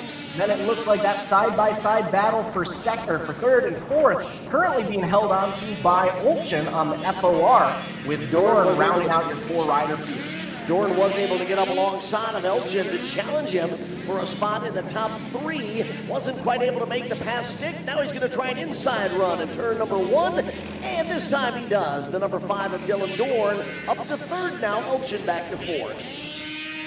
Dorn setting his sights on Fruth now. They got down to about a 1 sled length gap through the send it squeeze. Dorn going to take the outside, Fruth taking the inside on the West End High Banks, as Lang puts another lap in the books through the Hail Mary Highway. Thus far, Andrew Lang has been bulletproof and butter smooth in this second main event to back up those 2 wins he's already collected today in the heat and the first main event. No hiccups, no bobbles, no mistakes, and that's translated into a separation that must make him comfortable at the front of the field. That 2-rider battle for second boils over in the West End High Banks turn as the white flag flies.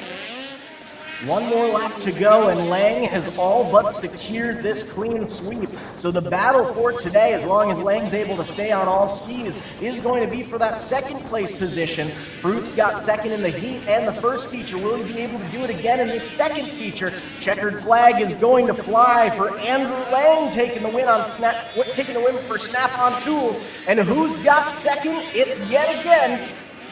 Nope. I mistake. It's the 5 of Dorn who is able to sneak by and take over that second place finish for Skidoo, Woody's Traction, and FXR. Mitchell Fruth gonna have to settle for a third place podium. Attack position from our racers on the gate for race number 3, 200 stock 4 to 8-year-olds first group. Our first main event winner was Colton Kniefel, riding the 85 machine. Rylan Betterly will be out there on the track riding the 99. Brooks Podine on the 105. Also Eli Book on the 312. Hayes Carlson on the 409. Mackenzie Rambo on the 524. Abram Schoen on the 712. Green flag is skyward. Race number 3, main 2 is underway. And it looks like Kniefel is starting off where he finished, out front and pulling away, but he's got company on the outside. The 409 of Hayes Carlson is able to sneak by and take over that top spot. Hayes now up to the lead. What a battle coming up the step-up jumps after the send-it squeeze to that right-hand turn that gets the racers out of the back straightaway. Neither of them blinked. They stayed elbow to elbow, but it is the 409 of Hayes Carlson, your first lap leader. Kniefel going to settle back in second place, but he can't get too comfortable there. It's right behind him, the 312 of Eli Book and the 99 of Rylan Betterly, trying to get up into that podium position. Better was your heat race winner earlier on today. He's looking to at least try to get onto the podium for this second main event, but out front it is still Carlson and Kniefel, 1 and 2, with about a 3 sled length separation between them. We're going to get back onto the front straightaway, up through the Hail Mary Highland, across the start finish line for a white flag lap. One more lap to go for Carlson. Down into turn number 1, Hayes Carlson. Really can't relax, though, because the 85 of Colton Kniefel is right there. The separation, 3, maybe 4 sled lengths.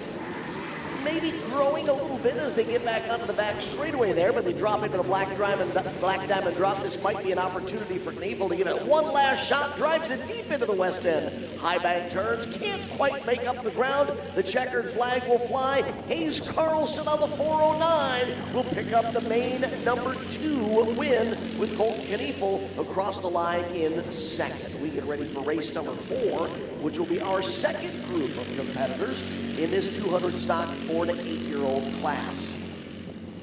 Starting lineup will go like this. Looking for the clean sweep on the day. Heat race and feature race winner was the 168 of Henry Rolfe out of Lake City, Minnesota. We had the 133 of Cade Viden finishing second in the main, alongside the 823 of Cooper Schoen in third. Rest of the field is going to be the 18 of Emerson Gaffkey. Felix Ryan on the 107. The 410 of Owen Lance. And Calvin Schrader piloting the 960 machine.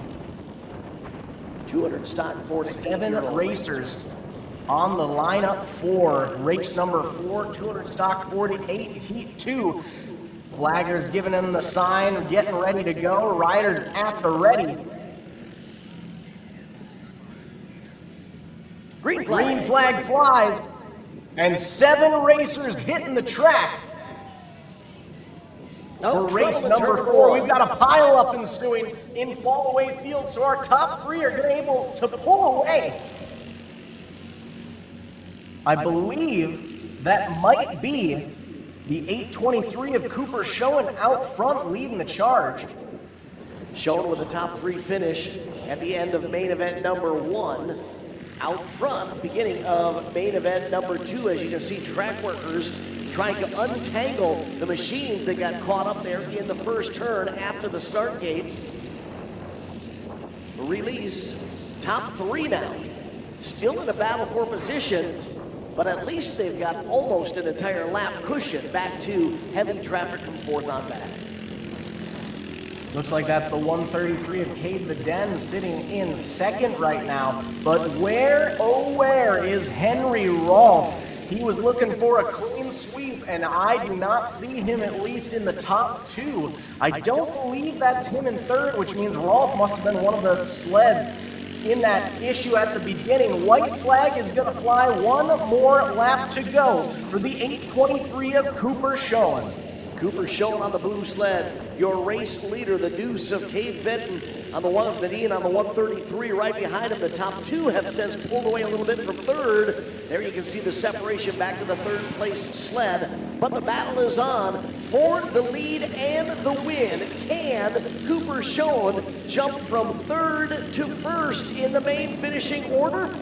Finished 3rd in the first main event. He will wrap up main event number 2 as the overall winner. Cooper Schoen on the 8:23 gets the W on that Aeroplax Yamaha out of Elk River, Minnesota. The rest of the field is going to make their way towards the waving checkered flag, and we'll get ready for race number 5. Transition 8 to 10 and junior 10 to 13. In the transition 8 to 10 class, feature race winner was the 5:24 of Michael Rambo out of Lakeville, Minnesota. We also saw the Foley, Minnesota native 25K of Cashton Nelson and Colton Knifel piloting the 85 out of Elko, Newmarket, Minnesota. In the junior 10 to 13 class, finished 2nd overall in the feature was the heat race winner. It was the 105 of Brentley Kreutzmark out of Mazeppa, Minnesota. We also saw Elko, Minnesota's Wyatt Strazy on the 973, 16 of Alex Lang out of Ringgold, Wisconsin. 6 racers all making the call here for feature race number 5.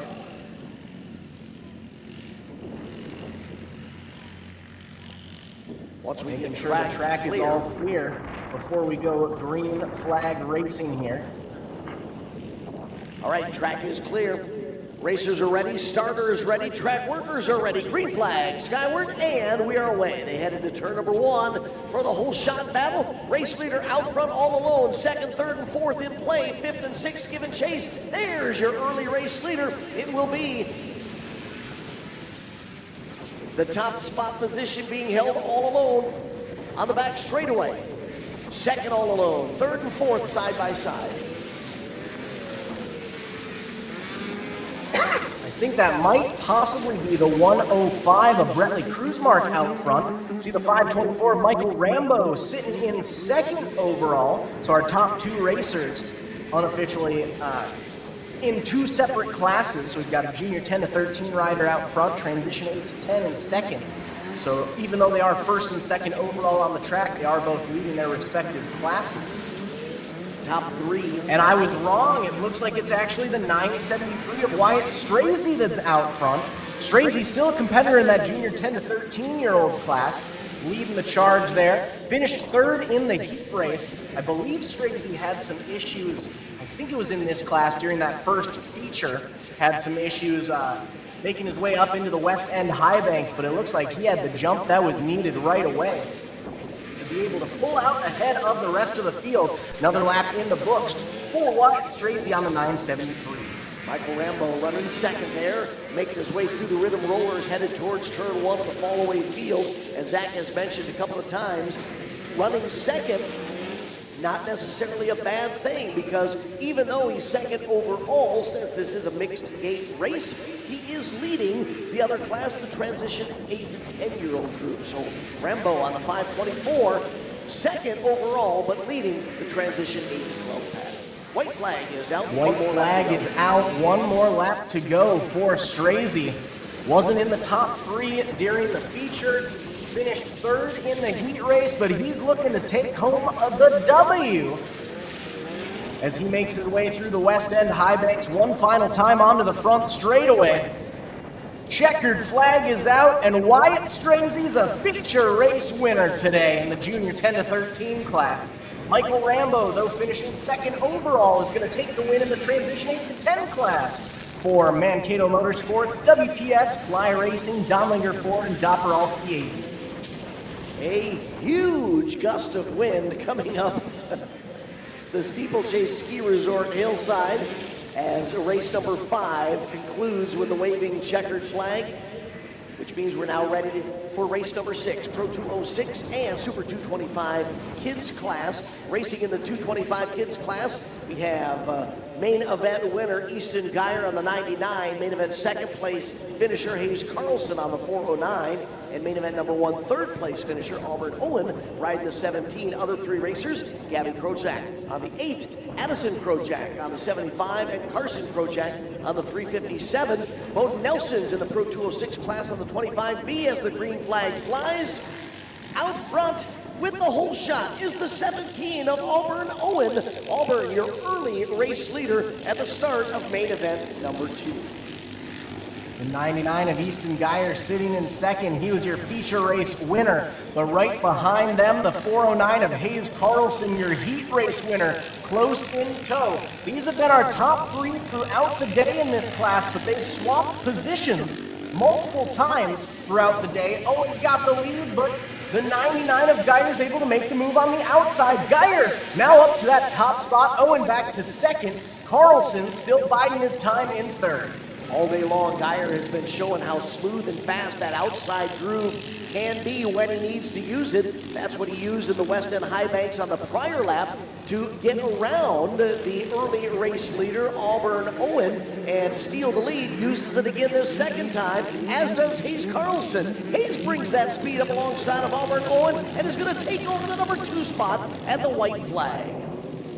One more lap to go for our top 3 competitors, and it's just like we saw during the final feature. Geyer, Carlson, Owen, 1, 2, 3 in close quarters, but Carlson makes a move to the inside. He was able to sneak by. Carlson is now up to the top spot. What a move in the send-it squeeze right after the fall-away field. The 409 machine makes a power move. Here comes the 99 of Geyer to re-challenge for the top spot. Drag race down to the checkered flag. It will be Hayes Carlson stealing victory from the 99 of Easton Geyer with a last lap pass. Geyer will settle for second. Auburn Owen, after picking up the whole shot, will take home a third place finish. Looks like we're taking a little time here to take one of our sleds off the track there. So while we have a moment, just want to give a couple quick reminders. First, a quick look at what the rest of the season is going to look like. So like we were saying earlier on today, unfortunately today is the last day of the year that we'll be racing here at Steeplechase Ski Resort in beautiful Mazeppa, Minnesota. But we will be back for our final 2 races of the 2025-2026 Sunday Funday season next weekend, Saturday, February 28th and Sunday, March 1st for rounds 13 and 14 at Brainerd International Raceway. Now a quick look at your starting lineup for race number 7, Junior Open, 18 and under. Feature race and heat race winner was the 127 of Mason Helland out of Dodge Center, Minnesota, looking to take the full clean sweep on the day in this class. We also have the 252 of Carter Bastier out of New Prague, Minnesota, the 952 of Jackson Rath, the 521 of Julia Olson, Walker, Minnesota's Jackson Hadrava on the 116, and the 12 of Grant Bastier out of New Prague, Minnesota, rounding out your 6-sled field for race number 7, Junior Open, 18 and under. The X Racing starting gate hand cam showing you those youngsters getting ready for this second and final main event for this class. All these racers in the double digits, teen years, from 14 up to 18 years of age. Give it a nod of the helmet to our race director and starter in the black and blue there. Green flag tries to go skyward, but the racers react nonetheless. They're off the line, and race number 7, main event number 2 is underway. And like we've seen all morning long, out front, I believe that is the 127 of Mason Helland. In a top 2 position.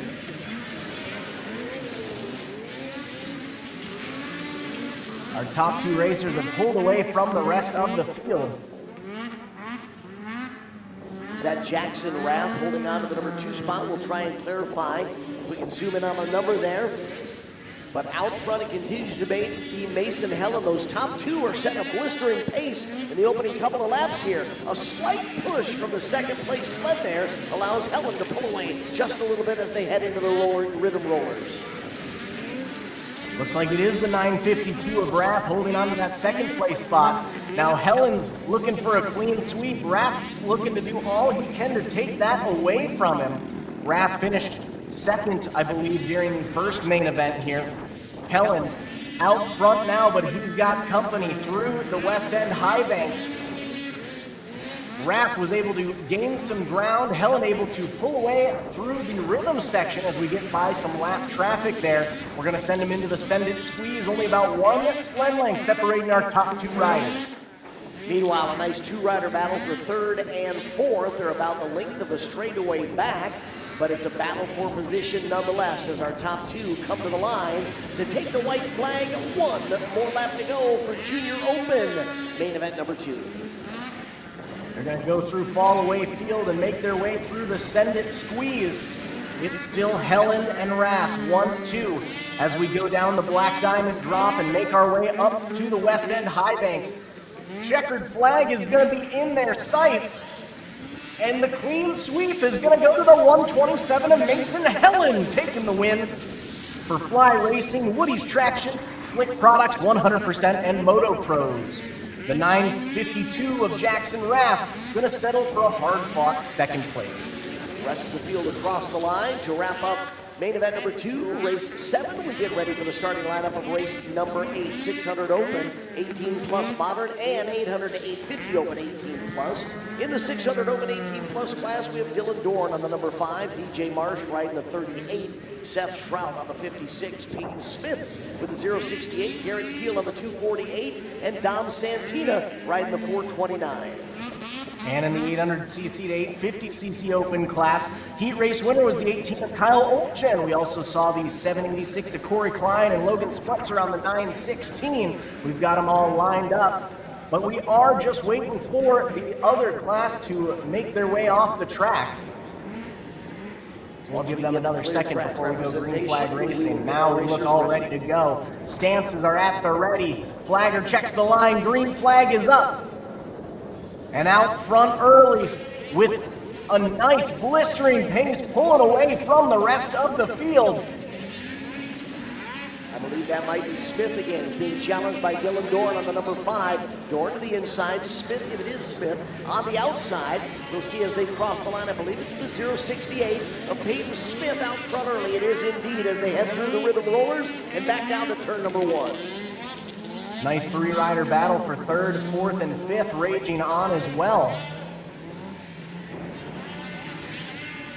But that battle for the top 2 spots continues to go between Smith and Dorn. Smith was your feature race winner. Dorn finished second.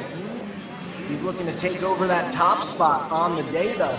Dorn, he finished third in the heat, second in the main. If he can get a win in this class today, he'll move up progressively each race for the day.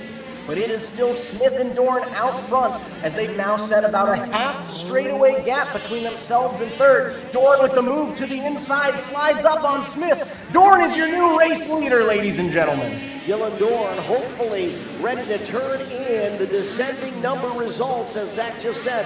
Third in the heat, second in main event number 1. If he can finish the crescendo with a number 1 finish in the second main event, that would put a smile on his face. Peyton Smith back to second. Hard-fought three-rider battle rages on for third, fourth, and fifth. But Dylan Dorn, now that he's got open track, hoping to turn in some quick laps in the closing moments of this event. White flag is out. One more lap to go. Now we are coming up on some lap traffic. We'll see if this plays a role in the battle for the lead.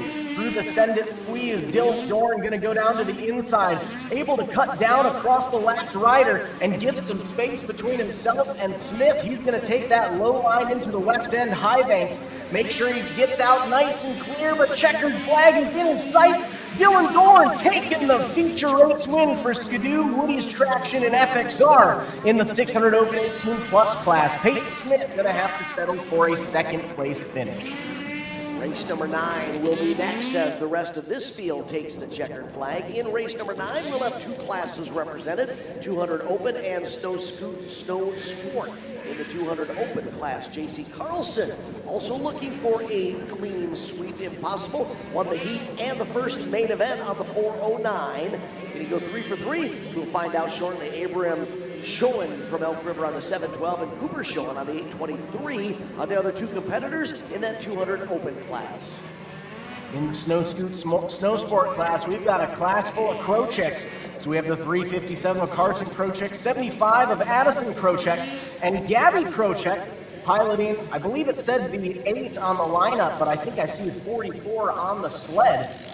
So 6 racers making their way onto the track for race number 9, and like we've seen all day long, it is J.C. Carlson out front with a commanding lead.